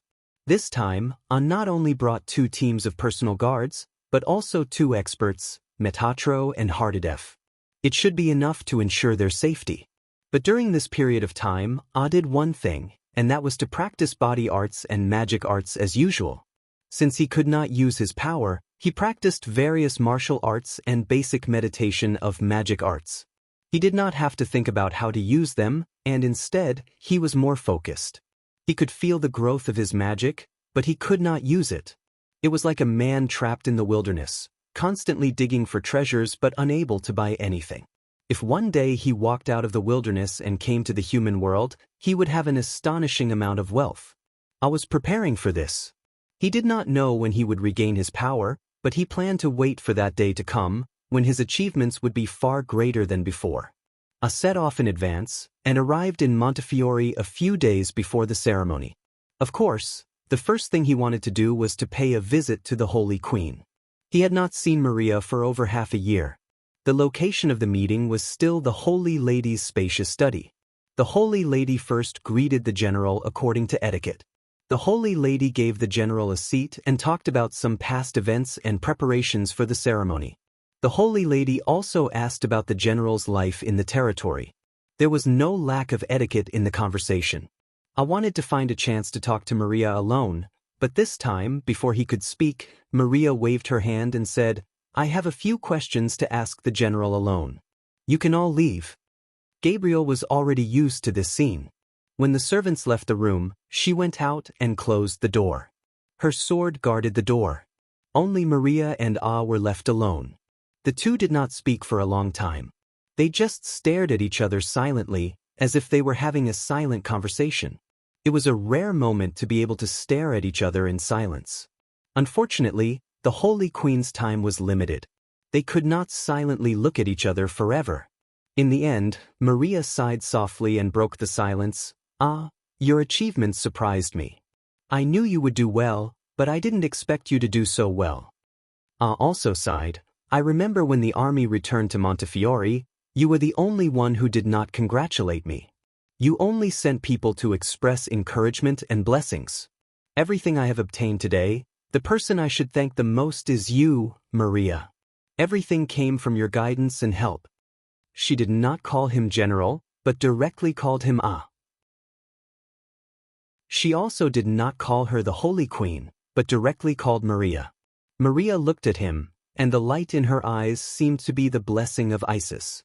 She said slowly, I didn't congratulate you at that time, because I know that's not what you want, and it's not what you're truly pursuing. Although your name has spread far and wide, and your might has shaken Igut, you did not come for it in the first place. Whether you gain or lose everything, you will not be moved. You want to save your people and lead them back to their homeland, but your wish has not been fulfilled. In my eyes, you are the one who needs to be comforted the most. When she spoke, her lips were slightly parted. She looked so beautiful, so charming. I even avoided her eyes for a moment, lowering his head to look at his hands. Then he raised his eyes again, staring at her red eyes. Everything about me cannot be hidden from your eyes. Maria asked again, you can already fulfill your wish today, why have you not done so yet? This time, Ashur really lowered his head and replied in a low voice, you know my situation. Although my position is incomparably honorable, and my fame and glory have reached the peak, I cannot leave my territory at will. This time, I took the opportunity to participate in the ceremony to come see you. Moreover, I have lost my power and am far from being powerful and magical. I do not know how to recover, and when can I recover? Under these circumstances, I am not confident. With my character, I have to consider everything carefully, so I have not made a decision yet. This was originally Ashur's most confidential secret. He had not mentioned it to George, Madanzo, Link, John and the others, but under Maria's gaze, he calmly revealed it. Maria was slightly taken aback. You hid it very well, even I did not see it. Thank you for trusting me and telling me all this. Ashur folded his hands together, lowered his head, and smiled bitterly. If I don't even trust you, who else can I trust? Maria looked at him, and gradually, there was an invisible pressure in her eyes. You are wrong about one thing. You have considered everything carefully. Even the gods cannot decide everything in the world. You have done the best, and there is no way you can do better. This is not your character, otherwise, you would not have ambushed the enemy and captured King Hittite alive. Can I ask you a few questions?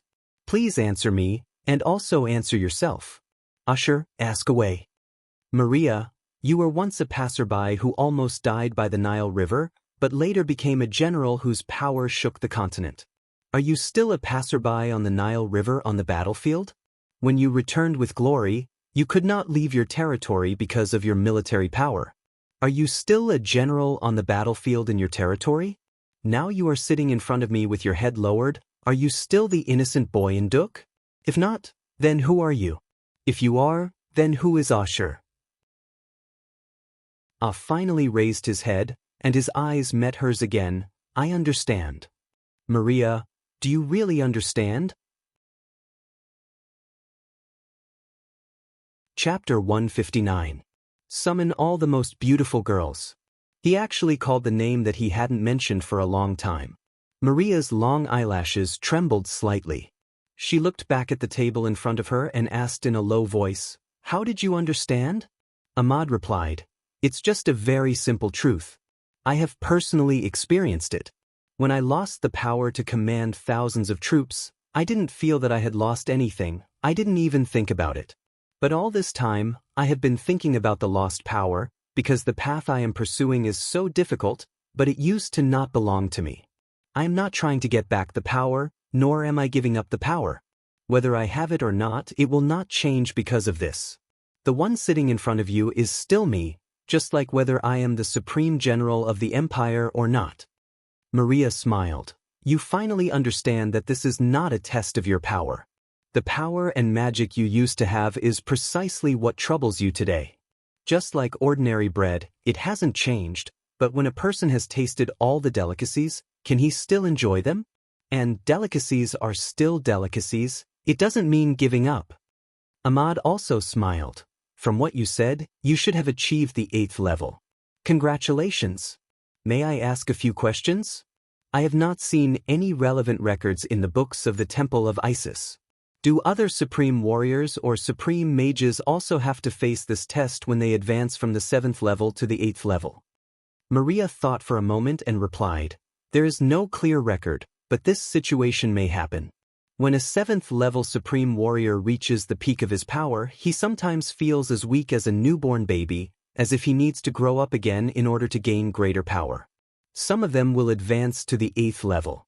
Some 7th level mages, when they reach the peak of the realm, feel that they can't bear the growth of magic power, so they can't adapt to it and can't use magic for a period of time. It doesn't happen to everyone.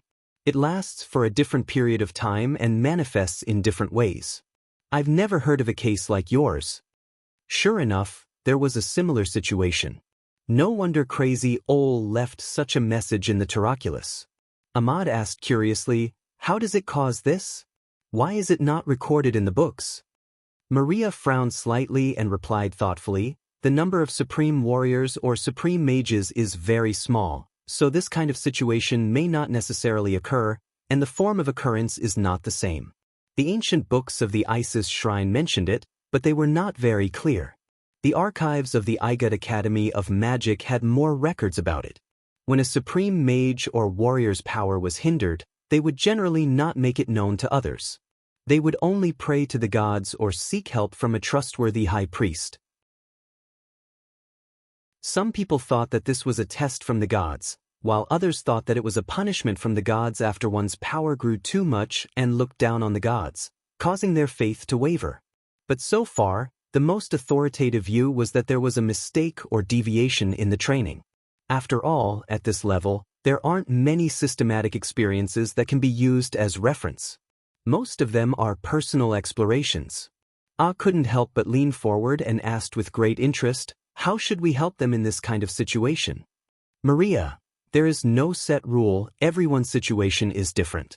If a supreme warrior feels weak, he will persist in the most basic training and grow like a newborn or reborn. According to some people's descriptions, it is like a seed has sprouted in the body and obtained a new bloodline. At this time, he will advance to the 8th level of Supreme Warrior. But most people only recover their strength and do not advance.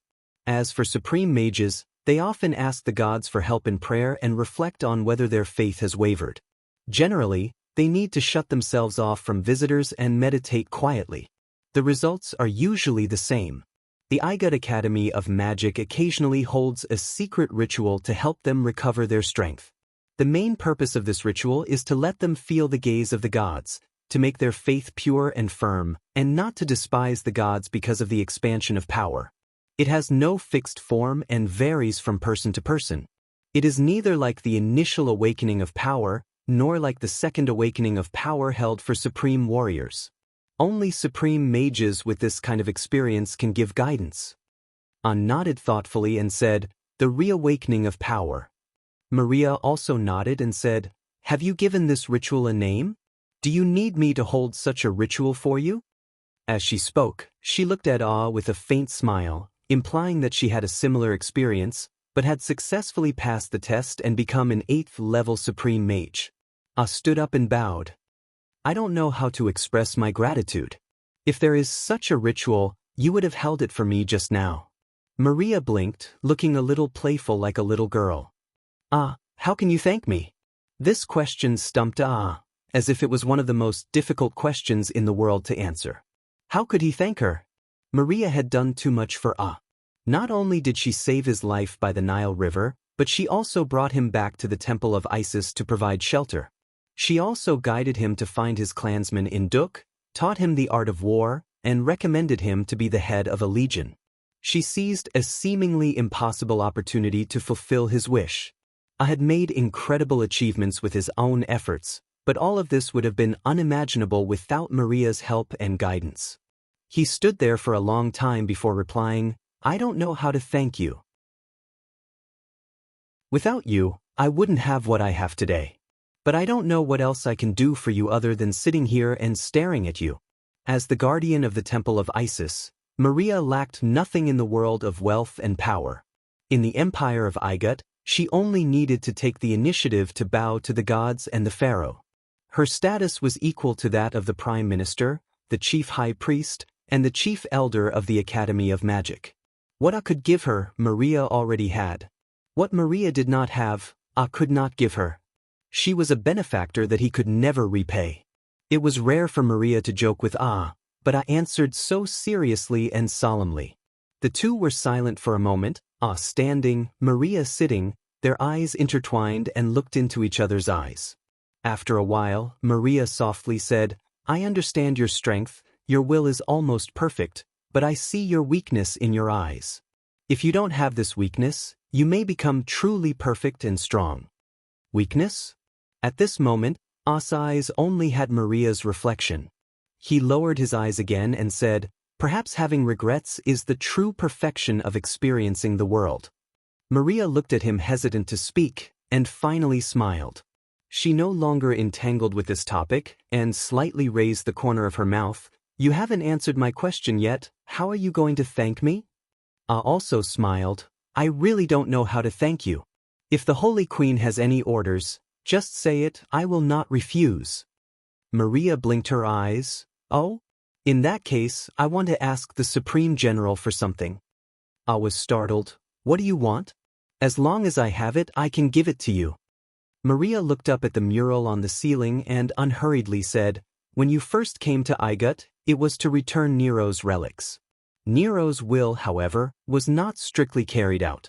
He mentioned in his will that the person who returned the relic was allowed to consult one of his personal notes. After you came to the Temple of Isis, I specially investigated, and you did not read it. Later, I ordered people to send the notes to Montefiore, and the content Nero specified was a scroll called Tiamat's Wrath. Nero once made a legendary Tiamat's Wrath. Ah, please tell me, is it in your hands? Ah helplessly nodded. Yes, in my hands. This scroll has accompanied me through countless dangers. Maria stretched out her hand across the table. This is what I want. Give it to me now. Ah was puzzled. What do you want it for? Maria's smile became a little mischievous. Supreme General, you just made such a resolute promise. Why are you so hesitant when I ask for something? Give it to me first, then I'll tell you the reason. Take it out, you must carry it with you. Ah reached into his chest and pulled out a small gray scroll from his clothes. He took a few steps forward with both hands and carefully placed it on Maria's table. But he did not retreat, but looked at Maria with his hand on the table. Holy Queen, can you tell me now, why do you want this scroll, and how do you know I will carry it with me? Maria reached out to pick up the most precious and dangerous scroll in the world, and gently caressed it. It's not that I need it, but that you don't need it anymore. I've looked up the details of this scroll, and it's not opened with magic power, but with a vow of life. The user only needs to be an advanced divine incantation, and it's the only scroll you can use at the moment. So why don't you carry it with you? You came to see me today, and I can feel the anxiety in your heart. Only by giving it to me can you truly be free from your troubles. Ah sighed. Please take this scroll and seal it in the Temple of Isis. Maria actually laughed and suddenly waved her hand, taking out an identical gray scroll, and threw it to Ah. Thank you for giving me such a precious thing. I'll also give you a gift in return. Ah caught it and was shocked. Tiamat's Wrath. You actually have one? Huh, something's not right. Ah was in front of Maria, and when she threw it, not only did he not dodge, but he also reached out to catch it. If it was any other situation, he would have already run away. Maria smiled. Did you notice something wrong? This scroll is indeed Tiamat's Wrath. It's made of the same material and method, but it wasn't written successfully. After opening it, it's blank. When it explodes, everyone within its attack range will feel the pull of life force, but will not suffer any harm. I didn't know whether to laugh or cry. Fake. Who would make such a scroll? Maria shook her head. It's already very difficult to make such a scroll.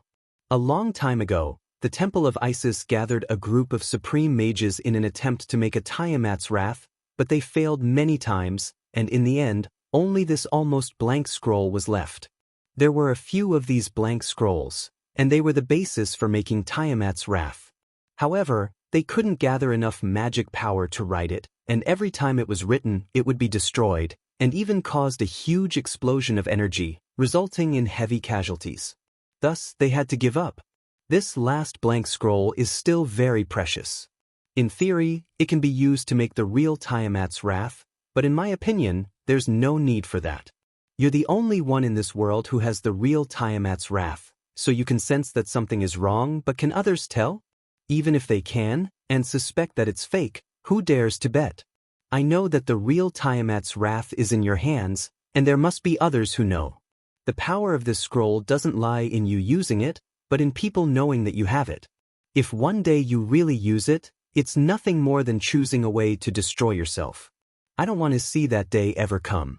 Now do you understand why I'm doing this? I finally completely understood Maria's intentions and couldn't help but want to hold her hand, but he didn't really stretch it out and just stood in front of the table, staring at her. The two were only 3 feet apart, and they could feel each other's breath. Maria looked up at and suddenly lowered her eyelashes, saying, "Why are you living like this? Maybe it's time to start a family, actually."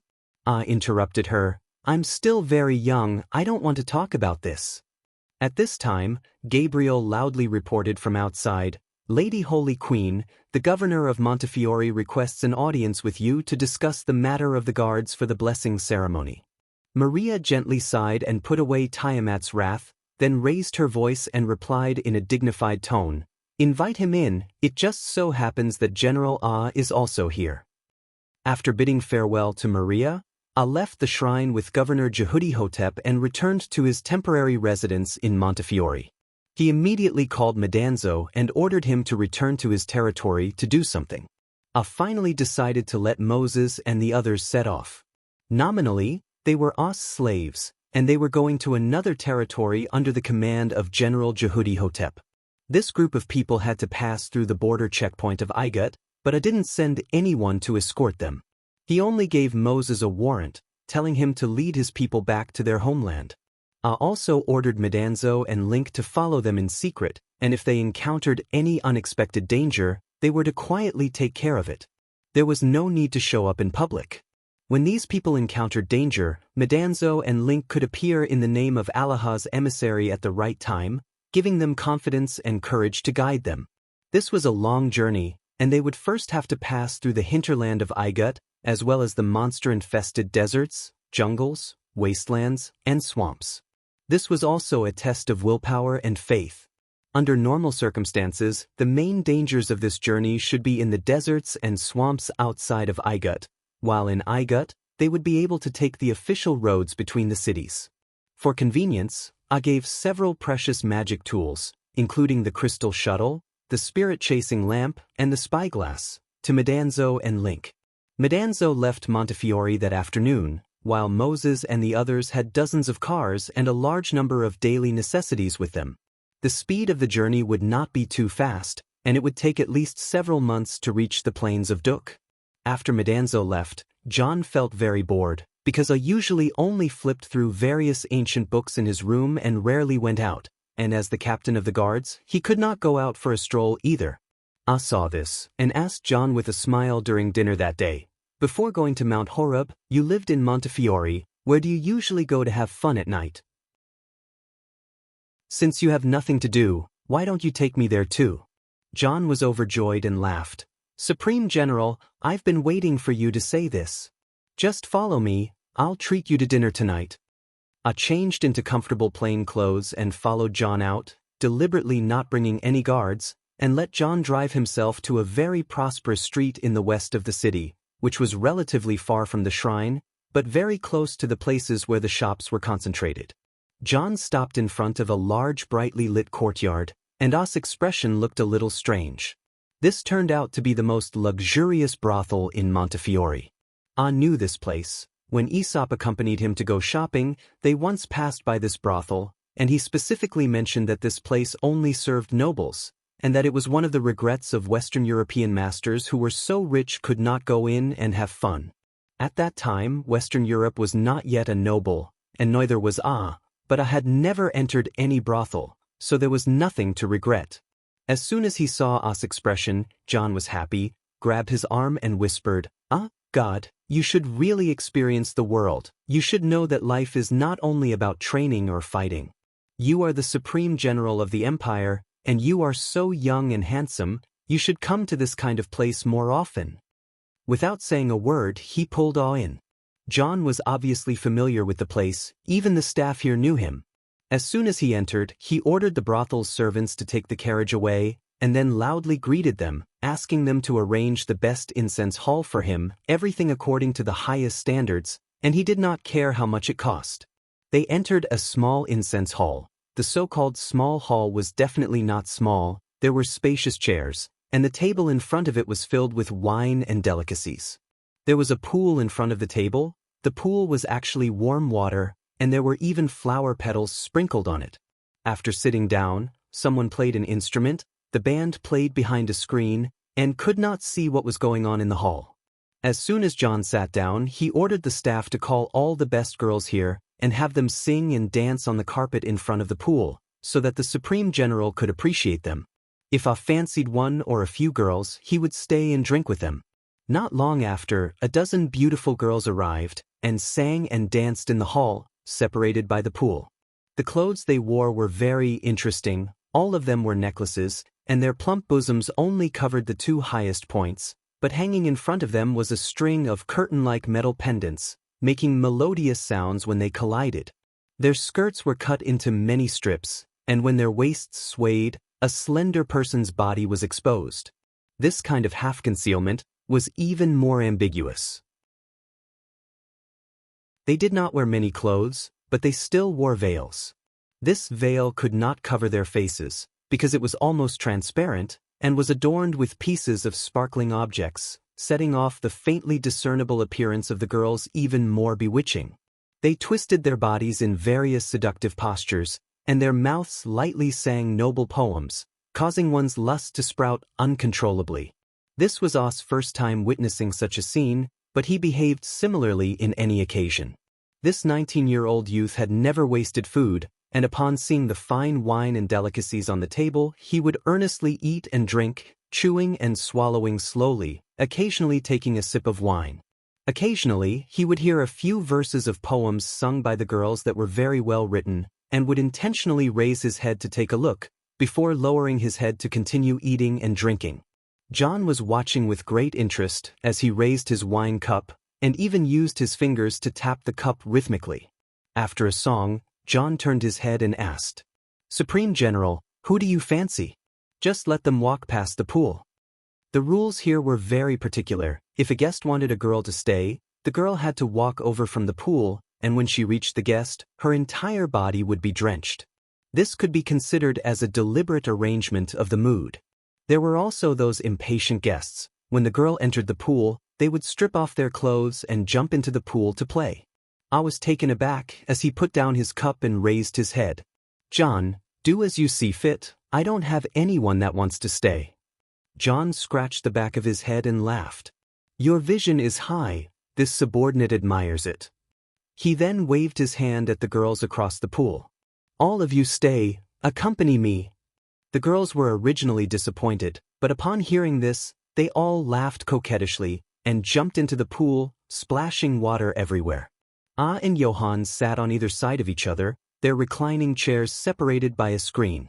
The long reclining chairs were very spacious and could even be used as a bed. However, the dozen girls all ran to John's side and squeezed to the brim. Not all of them could sit down. Two of them simply sat on John's lap, but all of them secretly sized up Ah with curious gazes. This young lad was robust and handsome. In fact, the girls were more than willing to accompany him, but I didn't fancy any of them and couldn't help but be a little angry. Ah's expression didn't change as he continued to eat and drink, using a knife to clean the bones. This caused the girls to be puzzled. If he wanted to eat, he could have gone to a restaurant. Why would he spend so much money here just to eat? When John saw this, he immediately barked out, "Call your boss Dylan over." Not long after, the boss of the brothel came in, and when he saw the dozen girls surrounding John and drinking, he could not help but groan inwardly. Dylan had long known this John. A few years ago, John had caused quite a bit of trouble here, and when he drank too much, he even injured a few nobles, and almost destroyed a small hall in the brothel. Why is he here again? Damn it, the boss carefully asked. "So it's Lord John, welcome. Is there anything you're dissatisfied with? Do you have any orders?" Chapter 160. Causing havoc in Montefiore. Raised his head. "There's no need for that. It's not that the girls are bad, I'm just not interested." John shook his head. "Supreme General, please don't say that. It's rare for me to invite you here. How can I not do a good job? In Igut's court, if you make such a gesture, it means that you are reprimanding your subordinates for not doing their job well." I replied, "There's such a thing? All right, since I'm here with you today, I won't reject your request."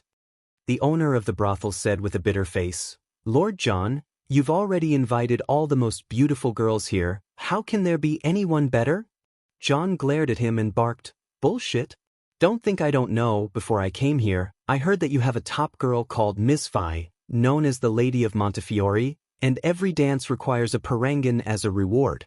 I've always wanted to see her, why don't you let her come?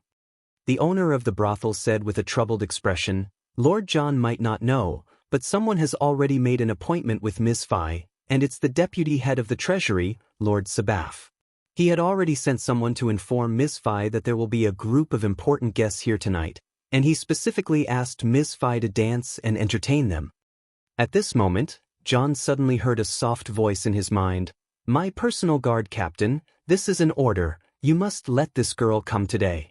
I'm going with you to purposely let people see me having fun in Montefiore, this is a good opportunity. Don't be afraid of offending those people, I'll take responsibility for anything that happens. Even without us secret order, John would have done it anyway, because the deputy head of the treasury, Lord Sabaf, mentioned by the brothel owner, had a grudge with him. The priest who had once impeached Hardadef and was killed for no apparent reason was Sabaf's distant cousin, and Sabaf himself was the nephew of the Prime Minister of Egypt. He was able to achieve his current status by relying on his family background. When John was accused, the whole family had done a lot of bad things. Now that he had received the Supreme General's order, John was not going to let the matter rest. He picked up the knife on the table and gently trimmed his nails as he stared at the brothel owner and asked coldly, Is Sabaf here? Dylan felt a chill down his spine when he saw John's murderous glare, and he subconsciously took a step back. Lord Sabaf is not here yet. John said, Then we were here first. We're not being unreasonable. Cut the crap and call the city of Montefiore over. Dylan pleaded, Lord John, I'll find another girl for your friend, I'm sure she's better.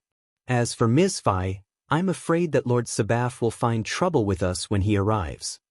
Waving the knife in front of his eyes, John replied, I'm not sure if he will come looking for trouble with you, and I'm also too lazy to care about it. That's your business.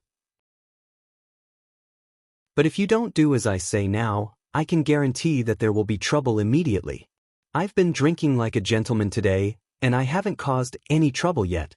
As he spoke, he threw a small pouch over, and when Dylan opened it, he saw that it was filled with parangons. John shouted again, Is it enough? Dylan wiped the sweat off his forehead and nodded repeatedly, It's enough, it's more than enough to buy this entire haul. John nodded politely, If that's the case, I can even tear this place down, right? But I don't want to, I still need to keep this place to entertain my guests. After the brothel owner left with the pouch, Arya turned to John curiously and asked, There's a girl here who's known as the City of Montefiore, and she actually costs a parangan for a dance? That's too expensive. John laughed heartily. Supreme General, I know that ordinary women are not worthy of your attention, but after thinking about it, there's only one girl who can move your heart. You'll know why she's so famous when you see her. At this moment, the sound of musical instruments could be heard from behind the curtain. It was a small hammer hitting a clapperboard, and the rhythm was similar to that of a war drum. There was a sense of majesty and sternness to it, but the atmosphere was much more relaxed at this moment. What kind of show is this?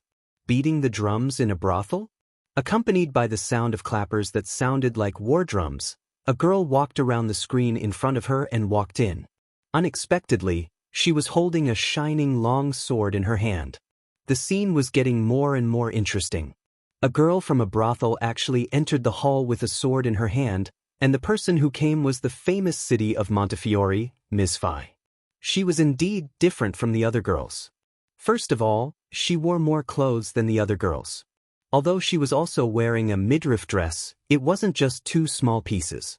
Instead, it was a tight-fitting shirt, and there wasn't any curtain-like metal hanging in front of her, revealing her soft shoulders and arms. Her abdomen was tight, and her waist was graceful. She didn't wear a veil, and her eyes were brown, clear like spring water, but slightly cold. Her facial features were beautiful, and there was a trace of stubbornness in them. When she smiled, it was as if the wind had melted the ice, and she looked so gentle and charming. She walked to the carpet opposite the sink, and with both hands on the hilt of her sword, she bowed according to the etiquette of a warrior and smiled. Her smile was beautiful, but Arya frowned slightly. This girl was vaguely emitting killing intent, and there was a hint of suppressed anger in her heart. Arya could sense the true emotions of others. She was obviously unhappy with Jon and Arya for causing trouble, but she hid it in her heart and didn't express it. This made Arya feel a little strange. It was the same for a girl in a brothel, and Jon had given her a lot of money, so why was she so angry? Could it be that this girl from Montefiore was Lord Sabaf's lover, and she was waiting for her lover to arrive tonight because she was unhappy with Arya and Jon for ruining her plans? After Miss Fi bowed, she began to dance with her sword to the sound of the war drums. Arya was shocked. This girl did not use her sword as a prop to dance, nor was it an ordinary dance. It was obvious that she knew real martial arts, and she deliberately hid it in her dance to display the beauty of strength and gentleness. There were very few women who practiced body techniques. To be able to integrate a martial technique into a sword dance and still be able to display such a moving beauty, it was simply too rare. She was a true warrior, so how could she become a prostitute in a brothel? What happened next surprised Arya even more. The sound of the clappers became more rapid, and the sword in Miss Fi's hand had already turned into a field of silver light. The band behind the curtain blew the bugle again, and the sound of the bugle and the clappers fluctuated rapidly. Miss Fi began to sing in the midst of the sword dance. "Please tell me, God is my light, my salvation, my guarantee of life. Please tell me, under the light of God, I will not fear the enemy's sword or spear. Then who am I afraid of, and who will be injured by?" When the enemy's chariots and horses rushed over, his heart was not afraid. Behind him was Arya's tent. He once faced his enemies with his head held high, sacrificed himself to God, and listened to the song of the sky. "O God, the God who saved me, do not abandon your people. I am looking for you, please listen and have mercy, do not hide your face from me. Whose abandonment is this? Whose sins are you forgiving? Please strengthen my heart, I will finally see you." The more Arya listened, the more interested he became. This was not an ordinary song and dance, because the girl was using real martial arts. Under such circumstances, not to mention singing, even speaking would require breathing. This girl in Montefiore had obviously trained hard, and the technique she used was very ingenious.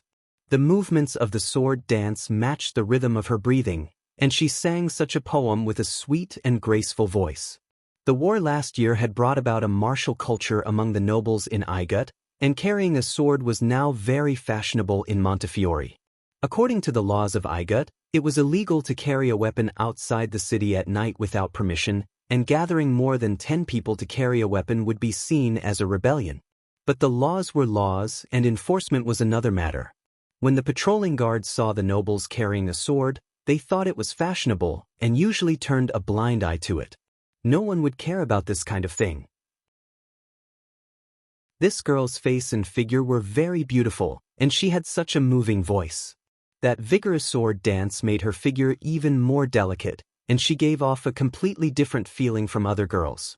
She was more exciting, more novel, more mysterious, and more challenging. Even if you searched all the major brothels in Montefiore, you would not be able to find a second girl like her. No wonder she was known as the Queen of Montefiore. Although her swordsmanship was nothing in the eyes of a martial arts grandmaster like Arya, it was already very rare for an ordinary girl. Especially her singing and dancing skills, it was simply amazing, and Arya could not help but be entranced by it. On the other side, Jon was staring at Miss Fi with an intoxicated expression. He held a glass of wine in his hand and even forgot to close his mouth. The dozen or so girls around Jon were also beautiful, but compared to Miss Fi, they paled in comparison. They were like flowers drawn by a craftsman on a drawing board, while Miss Fi was like a flower swaying in the wind. The poem that Miss Fi was singing actually mentioned that Arya was now a famous hero of the empire. There were also many wandering poets who wrote poems about his legend and sang them everywhere. It was not surprising to hear one or two of them occasionally. It was just that this girl was not singing about Arya's achievements. Instead, she was describing a warrior in the army, and at the same time, she seemed to be questioning the gods about something. After the song ended, Jon was still in a daze with his mouth agape. Arya lightly clapped his hands and laughed. "Miss, your swordsmanship is very beautiful, but I can tell that you did not display your true swordsmanship. Because you are deliberately pursuing a beautiful dance, you have changed the rhythm and technique that a swordsmanship should have. Actually, there is no need for that."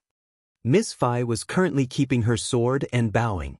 She looked up curiously and asked, "Esteemed Lord, I believe you are a swordsmanship expert. Could it be that you are also proficient in singing and dancing?" Ah laughed and shook his head. "I am not proficient in singing and dancing, but I know what is the essence of swordsmanship. The true essence of swordsmanship is able to display the most perfect rhythm and posture. You do not have to deliberately search for it, just integrate your body and mind into the sword, and that will be the most beautiful sword dance." Hardadef finally came back to his senses and chuckled. "Miss, you've met a real expert today." Arya patted the chair beside him. "Come over and sit down. Let's have a drink together." He got Miss Fai to stay behind to accompany him. Tonight he finally did not have to sit alone. Miss Fai smiled as she walked past the deep pool and placed her sword on the table beside Arya. She then picked up a cup. Arya casually picked up the wine pot and poured a full cup for Miss Fai. Even the Lord of Montefiore did not have such a privilege to be personally poured wine by the Supreme General of the Empire. But in such an occasion, it was indeed a scene to behold. Before Miss Fai could drink the cup of wine, she heard a loud bang. Someone knocked open the door of the hall and kicked over the screen in front of him.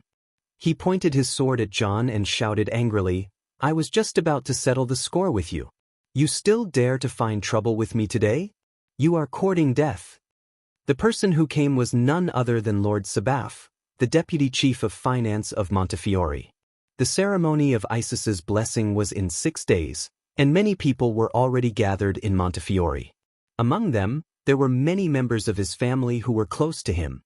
Today, he was here to entertain a group of important guests.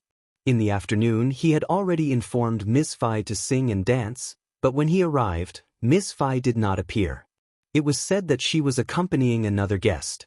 This caused Lord Sabaf to lose a lot of face, and he called the boss over to reprimand him. The boss of the brothel, Dylan, told him that Miss Fai was called away by John. Sabaf's face turned cold as he asked, "Which John?" Dylan replied with a bitter expression, "Which John could it be? It's that John who came back from the battlefield after gaining merits but was punished with a demotion. If it was someone else, it would still be fine." But when it came to John, Sabaf was enraged and charged over. He had a grudge against John, and he had long wanted to settle the score with John. It was just that he never had the chance to do so. Sabaf's cousin, Lederos, who grew up with Sabaf, was killed in the capital half a year ago because he tried to impeach John. Everyone thought that John was the murderer, but there was no evidence. John was still at large, and how could Sabaf take this lying down? It was not the first time that John got drunk and started a fight in the brothel. Almost all the nobles in Montefiore knew about his temperament. Today, it was John who initiated a fight with Sabaf over a girl, and it was obvious that he was deliberately looking for trouble. Since that was the case, Sabaf could not blame Sabaf for taking this opportunity to kill him. Today's opportunity was too good. Even if word got out, John would still be the one causing trouble in the brothel, and he could only blame himself for being unlucky. Sabaf had a good plan in mind, but he was not aware of the latest situation. He did not know that John had advanced to become a supreme warrior, nor did he know that John had become the personal guard captain of Supreme General. He thought that John was still the same general who was reprimanded by the pharaoh and had his title stripped. According to the usual practice, when a warrior was promoted to a supreme warrior, the city-state would hold a celebration ceremony and make an announcement. However, when John was promoted, he happened to be in the Cape States as punishment for being stripped of his title, so it was naturally inappropriate to hold a celebration ceremony. Neither Montefiore nor the Cape States made an announcement, so it was normal that Sabaf did not know about it. After John returned to Montefiore, he followed George to Os territory and no one saw him again. They all thought that this general was too ashamed to meet anyone and had gone into seclusion somewhere. Appointed John as the personal guard captain and directly reported it to Igut's military headquarters, so there was no need to inform the city-state of Montefiore. Of course, the idling Sabaf did not know about it. However, these were not the most serious mistakes. What was worse was that Lord Sabaf did not know. Back when he was in the Temple of Isis, did not go out, and there were very few officials in the city-state who knew him. When he was promoted to a supreme warrior, the governor of the city specially held a celebration ceremony, but Sabaf did not attend. After Azayu returned to Montefiore, all the nobles in Montefiore came to congratulate him, but Sabaf did not go to meet the supreme general. Sabaf wanted to take the opportunity to teach John a lesson today, but he was worried that he would not be a match for Azayu alone, so he shouted in the hall, "The murderer who killed Lederos, John, is here, and he deliberately provoked us. Who wants to go and take revenge with me?" The lackeys all drew their swords and rushed over with Sabaf. Sabaf was the first to kick down the screen, and after cursing John, he pointed his sword at "How dare you snatch a girl from me? I think you must be tired of living." Seeing Sabaf approaching with his sword, Ms. Fi subconsciously put down her wine glass and reached for the sword on the table. But did not even look at her, and did not even bat an eyelid. He picked up the table knife and swung it lightly, hitting Miss Fi's elbow firmly and accurately. The girl felt half of her body go numb, and she sat down involuntarily, the sword in her hand falling to the ground. Turned his head and said to John with a smile, "There's an assassin." At the same time, John heard Shisi's voice in his mind, "Don't kill anyone, just break one arm and throw it on the street." The girls around Hardadef let out a cry of surprise, and in the next moment, Hardadef and Sabaf disappeared from the reclining chair. John's speed was too fast, like a raging wolf jumping off the chair, and with a tap of his foot, he appeared at the entrance of the pool in a flash. With a tap of his foot on the surface of the water, he soared into the air, and even the soles of his shoes did not get wet. The pool with floating petals seemed to be hit by an invisible force, causing ripples to form. Before Sabaf could even see Ah's face clearly, he felt the back of his neck being grabbed by someone. His body went limp and he lost all his strength. His sword fell to the ground with a clatter, and he was carried away. That night, something shocking happened in front of the most luxurious brothel in Montefiore. Sabaf, the deputy head of the finance department and the nephew of the prime minister, was thrown onto the streets like a dead dog, and even had one of his arms broken. The guests he was entertaining also had their weapons taken away and thrown out one by one. The culprit caused such a huge mess, but he acted as if nothing had happened and continued drinking with the girls. Of course, there were guards in the brothel, and they were there to prevent people from fighting and causing trouble. However, if there was a conflict between the nobles, the guards would not dare to intervene. Both parties would be responsible for the injuries, and it would not be good for anyone in the brothel to be injured, so they could only watch as John committed the crime. Furthermore, with John's methods, who here could be his match? Sabaf's companions cursed and scolded, but they did not dare to make a move on the spot. Their weapons had already been taken away by John, and he had already shown them mercy. They could only carry Sabaf's broken arm onto the carriage, and quickly return to the residence to look for a doctor to treat his injuries. They could not take this lying down, so they called for another group of warriors to use their numbers to boost their courage, and they charged into the brothel. The city guards they met along the way did not dare to stop them, but when they reached the entrance of the brothel, they met someone who did not buy it. With an order from this person, a large number of ferocious soldiers pounced on them and disarmed them. A few of them did not understand the situation and shouted, "Do you know who we are? How dare you meddle in our business?" That person replied coldly, "I don't know who you are, but I should tell you who I am. I am the chief warrior of the Temple of Isis, the commander of the Legion of Isis, Ankh. During the blessing ceremony of Isis, I will be in charge of the security of the city. You are causing trouble for me, do you know that?" A guard beside him asked, "Commander, should we send these people to the city's prison?" Ankh shook his head, "No, lock them up in the barracks first, and after the blessing ceremony, they will be dealt with according to military law." The words "dealt with according to military law" was too frightening, and a few of the more cowardly ones almost cried on the spot. They hurriedly admitted their mistakes and begged for mercy, saying that they did not mean to cause trouble, but that Lord Sabaf was interrupted by a criminal here, and they were here to catch the culprit. Ankh did not listen to their explanation, and waved his hand to order his guards to take them away. Why would Ankh be here? Coincidentally, this supreme warrior was in charge of the security of the city during the blessing ceremony. Due to the incident during the blessing ceremony 2 years ago, and the war between Igut and a neighboring country last year, the security of this year's blessing ceremony had to be taken very seriously. After a busy day, Ankh naturally wanted to relax at night, and so he brought his guards to the brothel, intending to go in and drink with the ladies. But before he reached the entrance, he saw a group of people being thrown out of the brothel, cursing as they left. The commander called the owner of the brothel out to ask him, who was the one causing trouble here tonight? Why was Lord Sabaf's wedding interrupted? This supreme warrior did it on purpose. He saw Lord Sabaf and saw that his leg was broken, but he did not do anything. The owner of the brothel sobbed as he explained what happened. It turned out that Lord John accompanied a young man in his 20s to have fun, and that young man had high standards. He did not like other ladies, but he insisted on Lady Miss Fi of Montefiore to accompany him to drink. Lord Sabaf had a group of important guests to entertain tonight, and he had already informed Miss Fi to sing and dance to liven things up. He thought that John was deliberately looking for trouble, so he drew his sword and rushed into the brothel. After that, General John showed his might, and Lord Sabaf and his friends were all thrown out.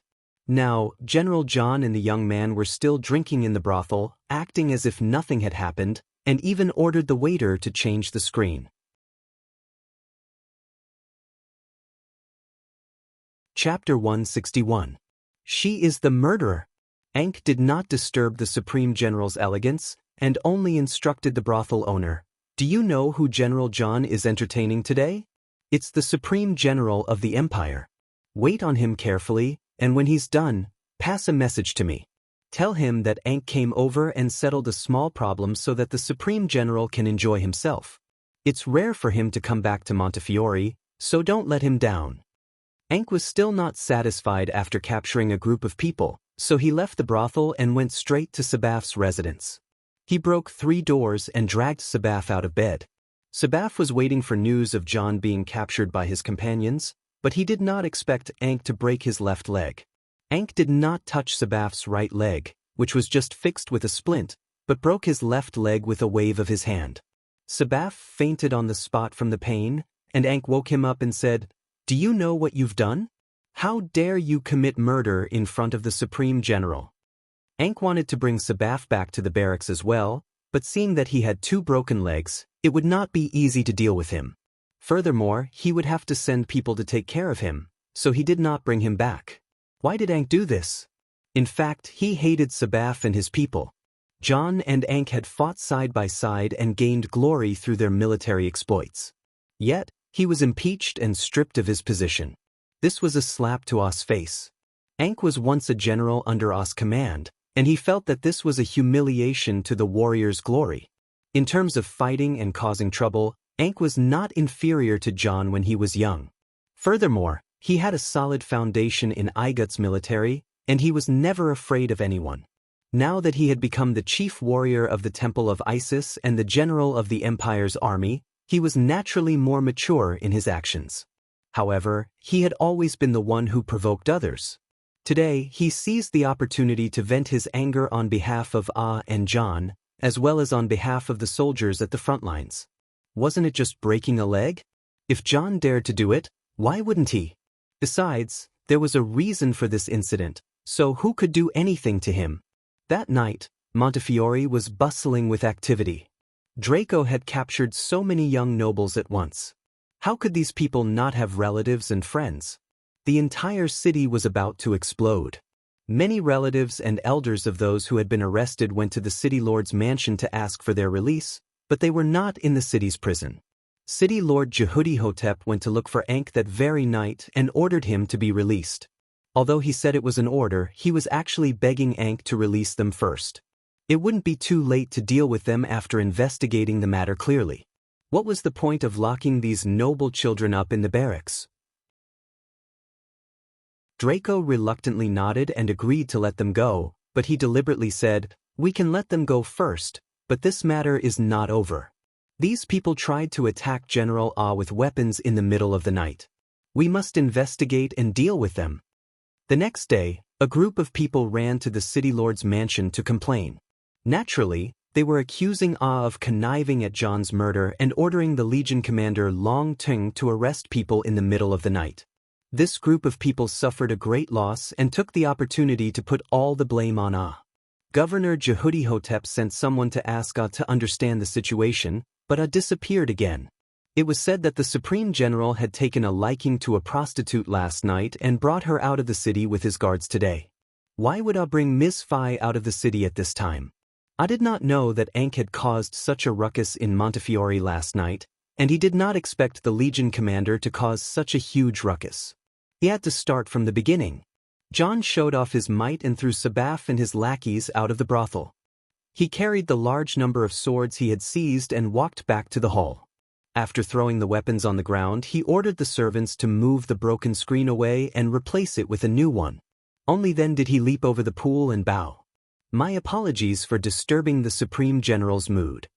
Ah smiled and said, "How can a small fry like you disturb this great general's mood? It's just a small matter. Come, let's continue drinking." The ladies in the brothel had seen their fair share of fights and disturbances, but they had never seen such a scene. John was too brave, and this lad was too arrogant. Lord Sabaf and his guests were just a bunch of thieves, and they did not even have the qualifications to disturb this lad's mood. Who exactly was he?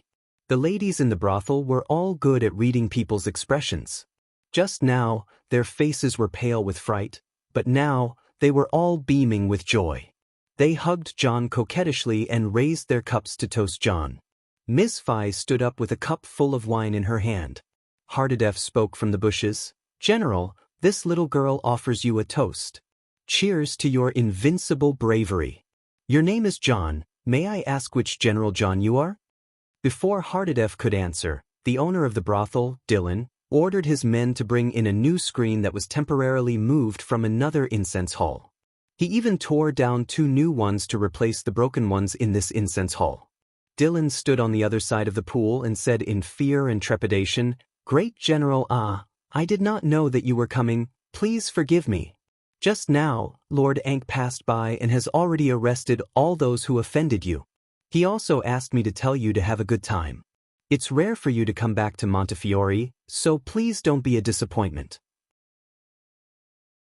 Several girls screamed in surprise and shouted, "Supreme General of the Ah Empire, An, is it really you?" Ah smiled. "I am indeed a Tian, there's no need to be so surprised, right? This is my personal guard, General John, and he was once the commander of the Legion of Isis. He followed me through life and death battles. I didn't expect that a bunch of thieves would dare to commit violence in front of me." Dylan trembled in fear and hurriedly explained, "It's a misunderstanding, it's all a misunderstanding. Lord Sabaf and the rest didn't know it was you." Ah's face darkened. "Am I that old?" "Everyone can leave now, including the band behind. I have something to talk to this lady Miss Phi alone."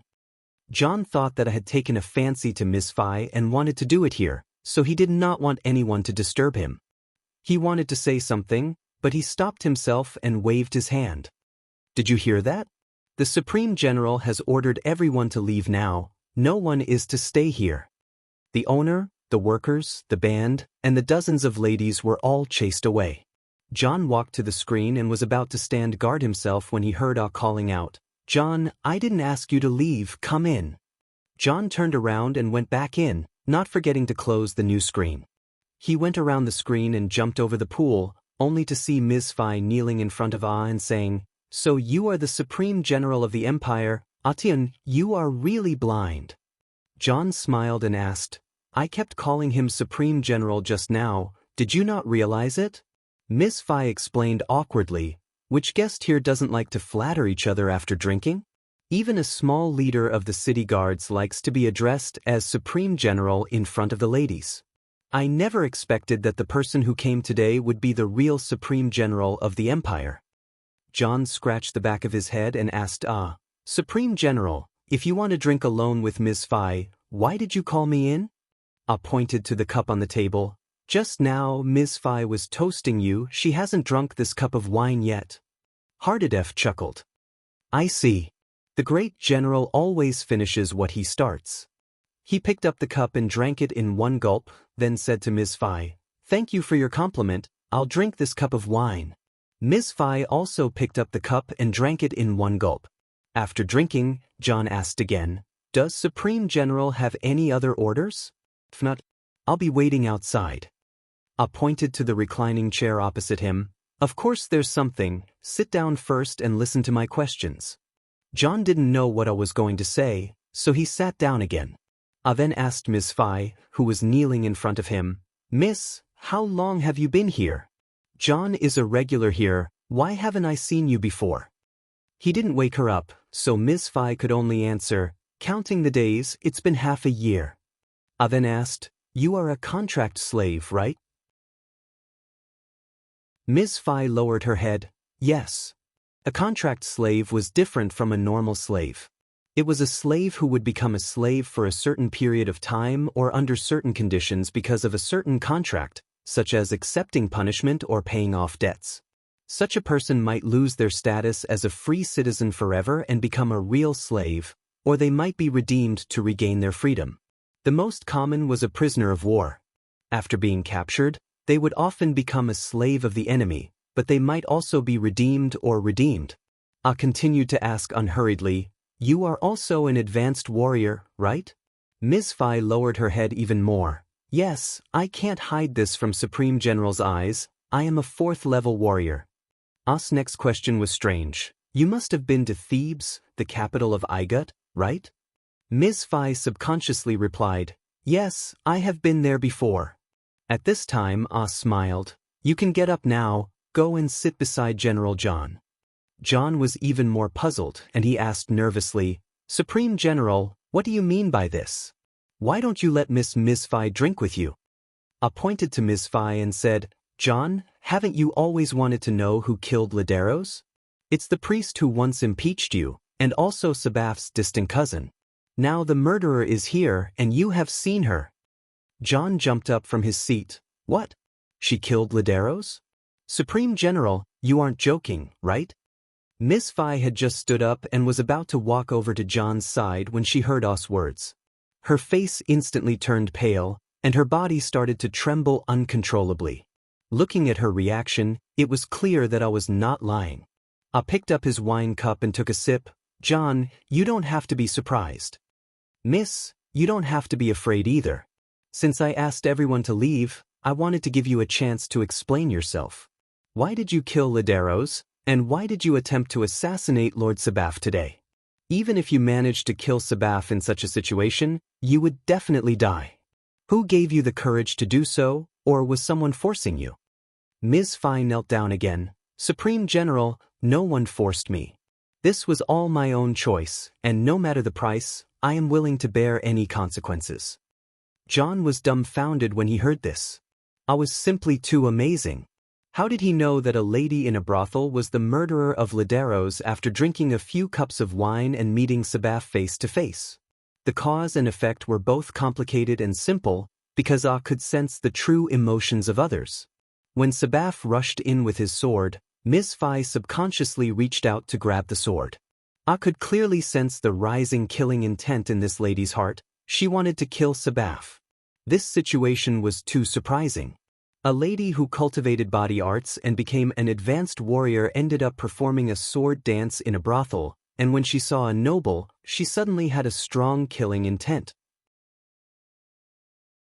This killing intent was so strong that it was almost uncontrollable, and it was obvious that there was a deep hatred between them. George had seen the investigation files on Lederos' assassination and told him about it. Lederos died on the bed in his bedroom, and at that time his undergarments were half undone, and his face was filled with fear and helplessness. He was a priest and had the ability to protect himself. When he was assassinated, there was no movement outside, and it was obvious that he was assassinated at close range. At that time, he was undoing his undergarments, and the scene was very thought-provoking. Lederos was from Montefiore and often hung out with his cousin, Sabaf. Many of the bad things they did were done together, and George had also told Ah about this. Today, when he found out that Miss Fi wanted to kill Sabaf, and thinking about the strong dissatisfaction that this lady showed when she first entered, Ah understood that she wanted to use this opportunity to assassinate Sabaf. When he thought about the situation when Lederos was assassinated and asked Miss Fi a few seemingly unrelated questions, Ah came to a conclusion. However, Miss Fi did not know about this, and Ah did not say it in a guessing tone. Instead, he directly told John that she was the murderer of Lederos, and his tone was unquestionable and unfathomable. He was the supreme general of the empire, so when Ah said it so directly, Miss Fi felt like she was struck by lightning. She could no longer hide it, and she did not want to deny it either. Seeing that Miss Fi actually admitted to it, John stepped forward and asked, "Why? Why did you kill him?" Miss Fi raised her head, and her face was full of tears. "Supreme General, you have returned with glory, and your name has spread throughout the continent. You are respected by the entire empire. But what about the soldiers who died on the battlefield? They had given up their lives in silence, and their families had to bear the grief and suffering. My brother's name is Mahu, and he once served in your army, but he died on the battlefield." John slapped his head and exclaimed, "What? You are Mahu's sister? I remember him. He was a squad leader in the NRA Legion, and he was very brave in battle. He died while covering the Supreme General's sneak attack on the Hittite defense line, and he was one of the first heroes to die in the NRA Legion." Ah frowned slightly. "Mo? I remember this name. He was on the list of rewards that were given to the Empire's military. Girl, get up and sit down to talk. John, pour her a glass of wine. I just don't understand, what does this have to do with you assassinating Lederos?" Miss Fi's body was still trembling slightly, and John helped her to sit on a chair. He then passed her a glass of wine and listened to her recount a sad and tragic past. Miss Fi was not born into a noble family, but her family was rather well off. Her family owned a farm in the outskirts of Montefiore, and there were many farmers and servants in the farm. Her father, Old Mahu, was a warrior, and he taught his son martial arts from a young age. Miss Fi also loved martial arts, and she pestered her brother to teach her. Mahu was very fond of this beautiful and lively sister of his, and her martial arts were all taught by her brother. At the mouth of the Nile River, there were many fan-shaped tributaries, forming a large triangular state. This land was flooded during the seasons, and when the floods subsided, it could be used for farming. Mahu's farm was on the east bank of the Nile River, and there was a small tributary that flowed through it. In order to prevent the land from being submerged during the floods, they organized the farmers to build a dam to divert the river, and it took 2 generations and decades before it was completed. The land here could be irrigated throughout the year, and the harvest was twice as high as that of the nearby farms. Downstream of this tributary was the territory of Sabaf's family. He had his eyes on Old Mahu's farm, and he sent his men to buy the land that could be irrigated throughout the year. The price he offered was very low, and Old Mahu naturally rejected him. Later on, he sent his men to cause trouble, saying that the dam upstream had polluted the water source downstream. This was obviously nonsense, and Old Mahu ignored it. Sabaf gathered a group of ruffians and used this as an excuse to cause trouble at the farm, hoping that the farmers would not be able to continue farming, and thus force Old Mahu to sell the land at a low price. At that time, Mahu was at home, and there was a group of strong youths who followed him to train in martial arts, and he taught the ruffians a lesson. Sabaf gritted his teeth in anger, but there was nothing he could do. Later on, Mahu and Sabaf's cousin, Lederos, were called up to serve in the Arab army. Mahu became a squad leader, and the youths in his hometown also became his soldiers. Lederos had been injured by Hardadef during the march, and he had returned to his hometown to recuperate, living in that territory. One day, Lederos was strolling by the river, and he saw a beautiful woman working in the fields from afar, and his soul immediately left his body. When he returned and asked around, he found out that the woman was Mahu's wife, and her husband was not to be trifled with. Not long after, the grievous news of Mahu's death came, and the whole family fell into endless sorrow. But to Sabaf and Lederos, it was good news. Sabaf had long wanted to teach Old Mahu's family a lesson, and Lederos had been inciting them with bad ideas. They then hired a group of idle ruffians to cause trouble at the farm, and whenever they saw someone, they would run away. This was repeated several times. The last time, these ruffians ran to the river and attempted to destroy the dam. If they really did that, the years of hard work of the Mahu family would be destroyed. Old Mahu was also a warrior, and he immediately picked up his weapon and rushed over with a few dozen farmers and servants. The problem was no longer simple to cause trouble.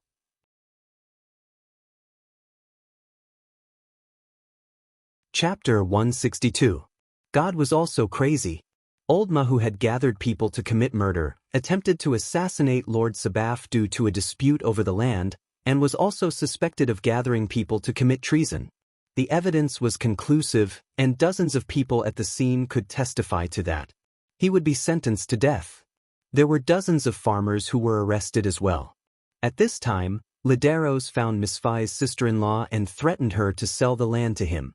Otherwise, those who were arrested would be executed. The ending of the incident was tragic. Lideros forcibly took Mahu's widow, and Sabaf obtained the land belonging to Old Mahu's family. The other farmers who were arrested were eventually released, but Old Mahu died in prison. Mahu's widow was wronged and humiliated. She wanted to protect her family, but the outcome was still the same.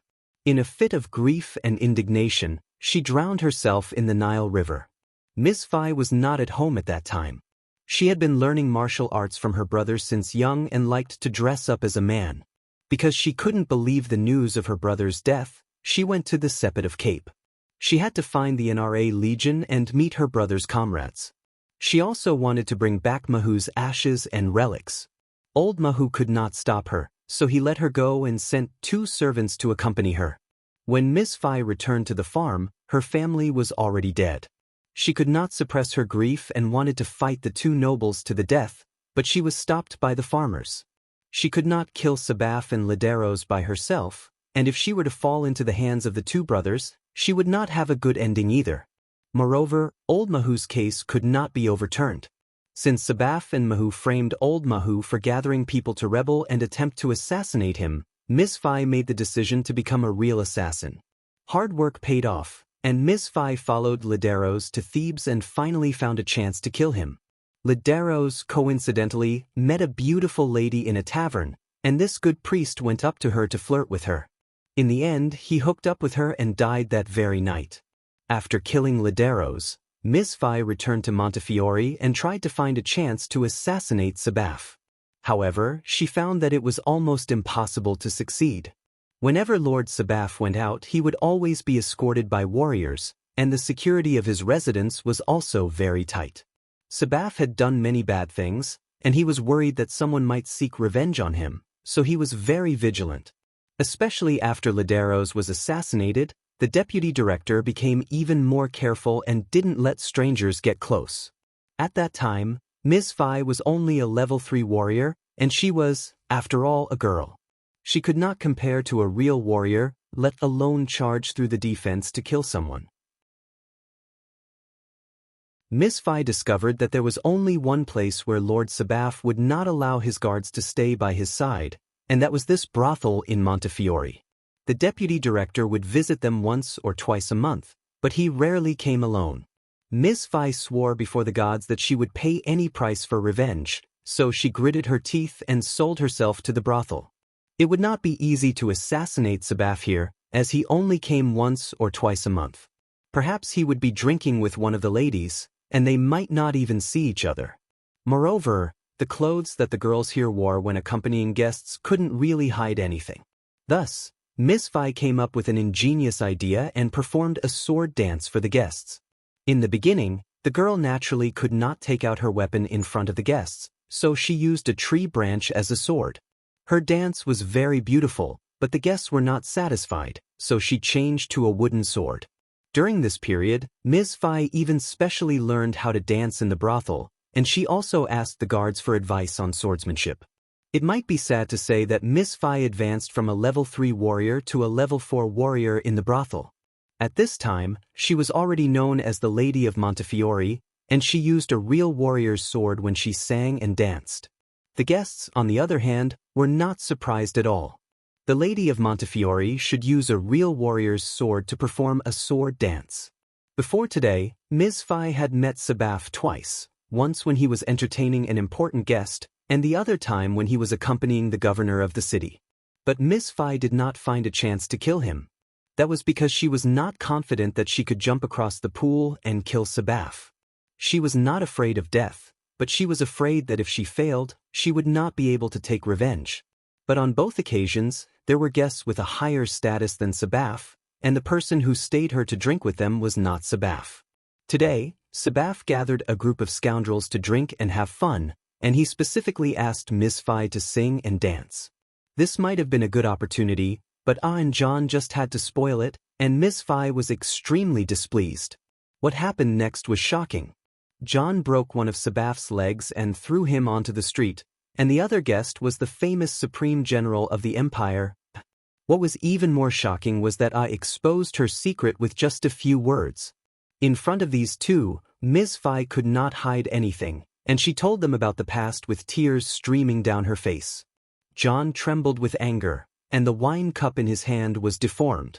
He gritted his teeth and said, "Supreme General, just sit here, I'll go kill Sabaf now." Ah was expressionless, but a cold glint flashed in the depths of his eyes, and he said word by word, "If what this lady said is true, of course we can't let Sabaf off. But don't be rash, comfort her first." Miss Phi's words were truthful, and she had even admitted to assassinating Laderos, so there was no need for her to lie. I had been observing John, and he knew that this general had a fiery temper. In the end, he heaved a sigh of relief. Although John was furious, he did not lose his rationality. After Ms. Phi finished speaking, I hugged the girl's trembling shoulders and comforted her for a long time. When he raised his head and looked outside, a murderous glint flashed in his eyes. I did not doubt Ms. Phi's words, but he could not just rely on one side of the story. He had to investigate on the spot, so he instructed John to do a few things.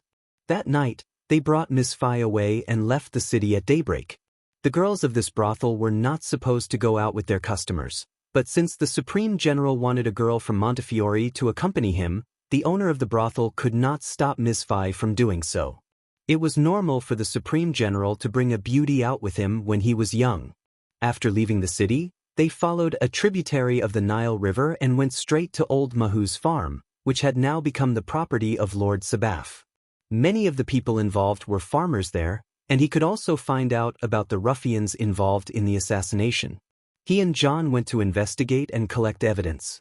I had gone out with Hardadef to have fun in Memphis, and it would be best if he could create some commotion.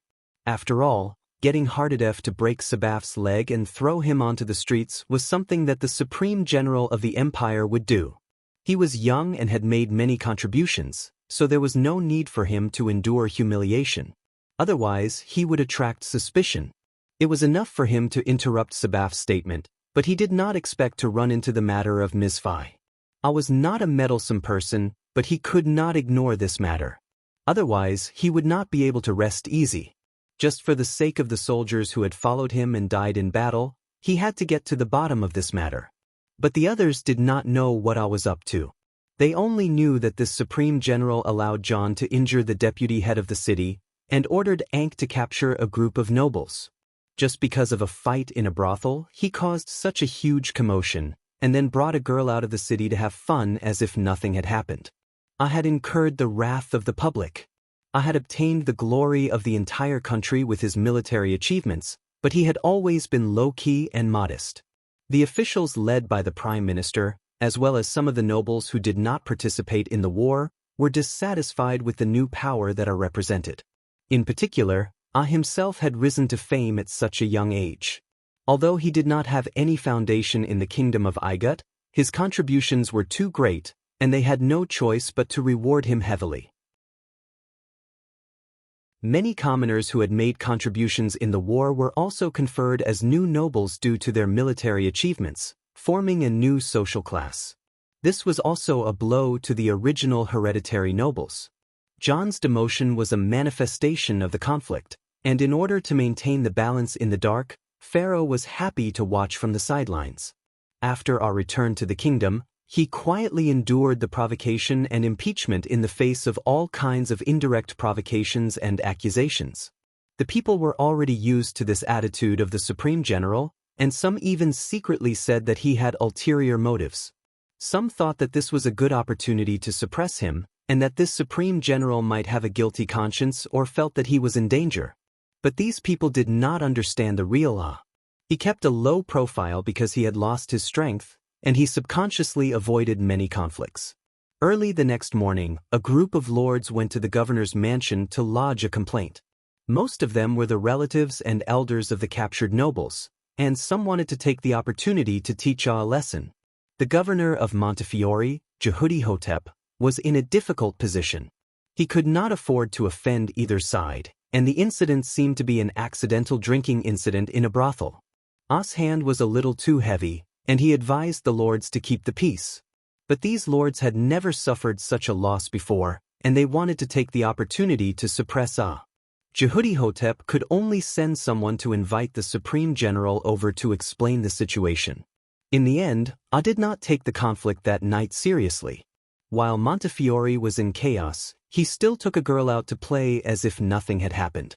This attitude completely infuriated the lords who came to lodge a complaint, and they clamored for the culprit to be punished. How to punish him? John had already escorted Ah out of the city. Jehudi Hotep did not have the guts to arrest him, and there was no reason for him to do so. John broke one of Sabaf's wrists, and Ankh broke the other. These people all pointed their spears at the Supreme General, and they only reprimanded Ankh on the surface, but they did not dare to force the governor to arrest Ankh. Ah's position was very high, and he was on the same level as the 3 high priests of the Temple of Isis and Jehudi Hotep in Montefiore. The only person who could really give him orders was the Holy Lady. Since they could not find Ah, and the governor was not in a position to make a decision, the group of lords went to the Holy Lady to lodge a complaint against Ah. In the meeting hall where the Holy Lady handled official business, everyone was talking for a long time, and it seemed like the crowd was in a frenzy. Maria did not speak until she finally lost her patience. She gave Gabriel a look, and Gabriel shouted, "Lords, you are all nobles with status, how can you make such a mess in the shrine?" Everyone stopped talking, and the Holy Lady then asked, "Jehudi Hotep, since someone is making a complaint against the Supreme General, have you investigated the matter?" Jehudi Hotep wiped the sweat off his forehead. "Yes, I have. Lord Sabaf and the people who were arrested, as well as the owner of the brothel and the girls who were present at the scene, have all given their statements, and there are no contradictions or omissions." Maria pointed to the table. "Then show me the records." Jehudi Hotep presented the documents with both hands, and Gabriel took them and placed them in front of the Holy Lady. Maria did not stretch out her hand, and the documents in front of her flipped by itself. In the blink of an eye, she finished reading them and looked at the crowd before asking in an amused tone, "Everyone, is it illegal for the Supreme General to drink and relax?" Jehudi Hotep replied, "Of course not, but..." Gabriel interrupted him and shouted, "What buts? Don't be so talkative, let Holy Lady finish her questions first." Maria then asked unhurriedly, "General Hardadef is offering more than 20 times the reward to a lady to perform a song and dance for the Supreme General. May I ask if this is illegal?" Jehudi Hotep's face turned cold. "It is not illegal." "Of course, what John did was not illegal." Jehudi Hotep's face turned cold. "It is not illegal." "Of course, what John did was not illegal." Were they going to sue him for raising the price in the brothel? Someone broke in with a sharp blade, and he attacked the assailant. "Is it illegal?" Everyone in the room became mute, and no one answered for a long time. High Priest Burke coughed and reminded, but later on, Ankh the Supreme Warrior. Without waiting for him to finish, Maria interrupted coldly, "According to the laws of Igut, those who bring weapons out of the city at night without permission should be arrested and interrogated. Those who gather more than 10 people are suspected of treason and should be dealt with severely. There should be more than 10 of them, so what's wrong with Ankh arresting them?" They did not expect the Holy Lady to have no intention of defending them, and even brought out the laws of the city. Everyone looked at each other, not knowing how to respond. Maria flicked her finger, and the documents on the table flew back into Jehudi-Hotep's arms. She reprimanded. John must have recognized Deputy Administrator Sabaf and realized that it was a misunderstanding. That's why he did not harm anyone else and only chased them away. The Supreme General has already settled the matter. Ankh released all the people he arrested last night. That can be considered as being merciful. What else are you dissatisfied with?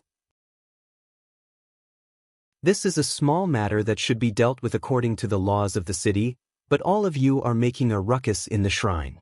As the Holy Lady of the Temple of Isis, I do not deal with the affairs of the city.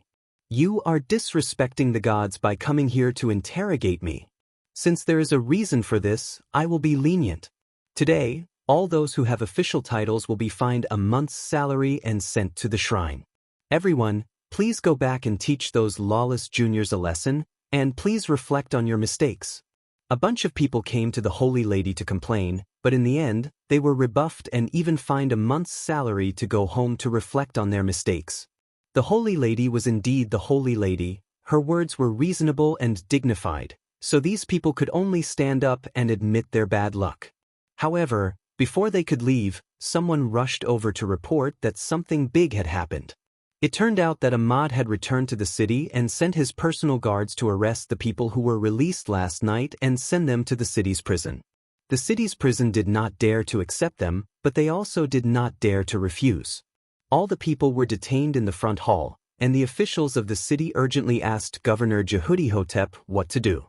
Ahmad did not even let Lord Sabaf off even though he had 2 broken legs. However, the Supreme General was very merciful and let Lord Sabaf continue to recuperate on the bed. He only ordered his personal guards to tear down 3 walls of his mansion and the walls of his bedroom. Then, they carried Lord Sabaf from his room to the entrance of the prison and threw him onto the streets. Tens of thousands of people watched as Lord Sabaf lay on the ground with 2 broken legs, looking extremely pitiful. The officials who had just been suppressed by the Holy Lady were enraged once again. Ahmad was too outrageous. Just as they were about to explode, someone from the governor's office came to report that Ahmad had brought a group of personal guards to make a ruckus. Governor Jehudi-Hotep, who had just wiped the sweat off his forehead, asked again in a hoarse voice, "Did the Supreme General tear down my office?" If this was any other occasion, everyone would have burst into laughter upon hearing this.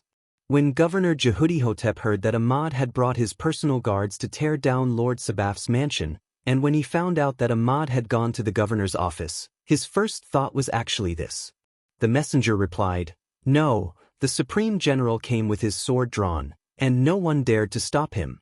He came to complain and also to denounce Lord Sabaf. He kicked over the table that Lord Sabaf usually uses to deal with official matters and sat on your chair with his sword, waiting for Lord Sabaf." Everyone in the room was so shocked that their jaws almost dropped. They wanted to take the opportunity to accuse Ahmad, but they did not know what to say. This Supreme General had blown things out of proportion, and it was beyond their imagination. Was he crazy? But when they thought about it, they could not help but shudder. They had once thought that Ahmad was tolerant and low profile, but once the Supreme General turned hostile and drew his sword, who would dare to provoke him? Ahmad was someone who had killed his way through thousands of enemies, and he was not even afraid of Enkidu, the #1 warrior in the continent. Initially, they thought that Ahmad would not cause a ruckus, which was why they came to complain. But now that Ahmad had kicked over the governor's table and destroyed Lord Sabaf's mansion, these people actually hid their heads and waited to watch. If Ahmad caused trouble, there would be Pharaoh and Iga to deal with him. The people in the room would be the ones to suffer if they went to look for trouble. There were also some who were secretly gloating, thinking that Ahmad was asking for trouble this time and would definitely be punished severely. Let him have his fun first. Governor Jehudi-Hotep felt that his head was about to explode, and he braced himself to ask, who is the Supreme General going to denounce, and what crime is he denouncing? You're tuning in to the Passion Pages YouTube channel. We're so grateful for your support, and don't forget to subscribe to join us on this incredible journey through captivating stories. Your generosity through donations truly makes a world of difference, as it's the primary source of revenue that allows me to expand and enhance this channel for you. Thank you from the bottom of my heart for being a part of this adventure.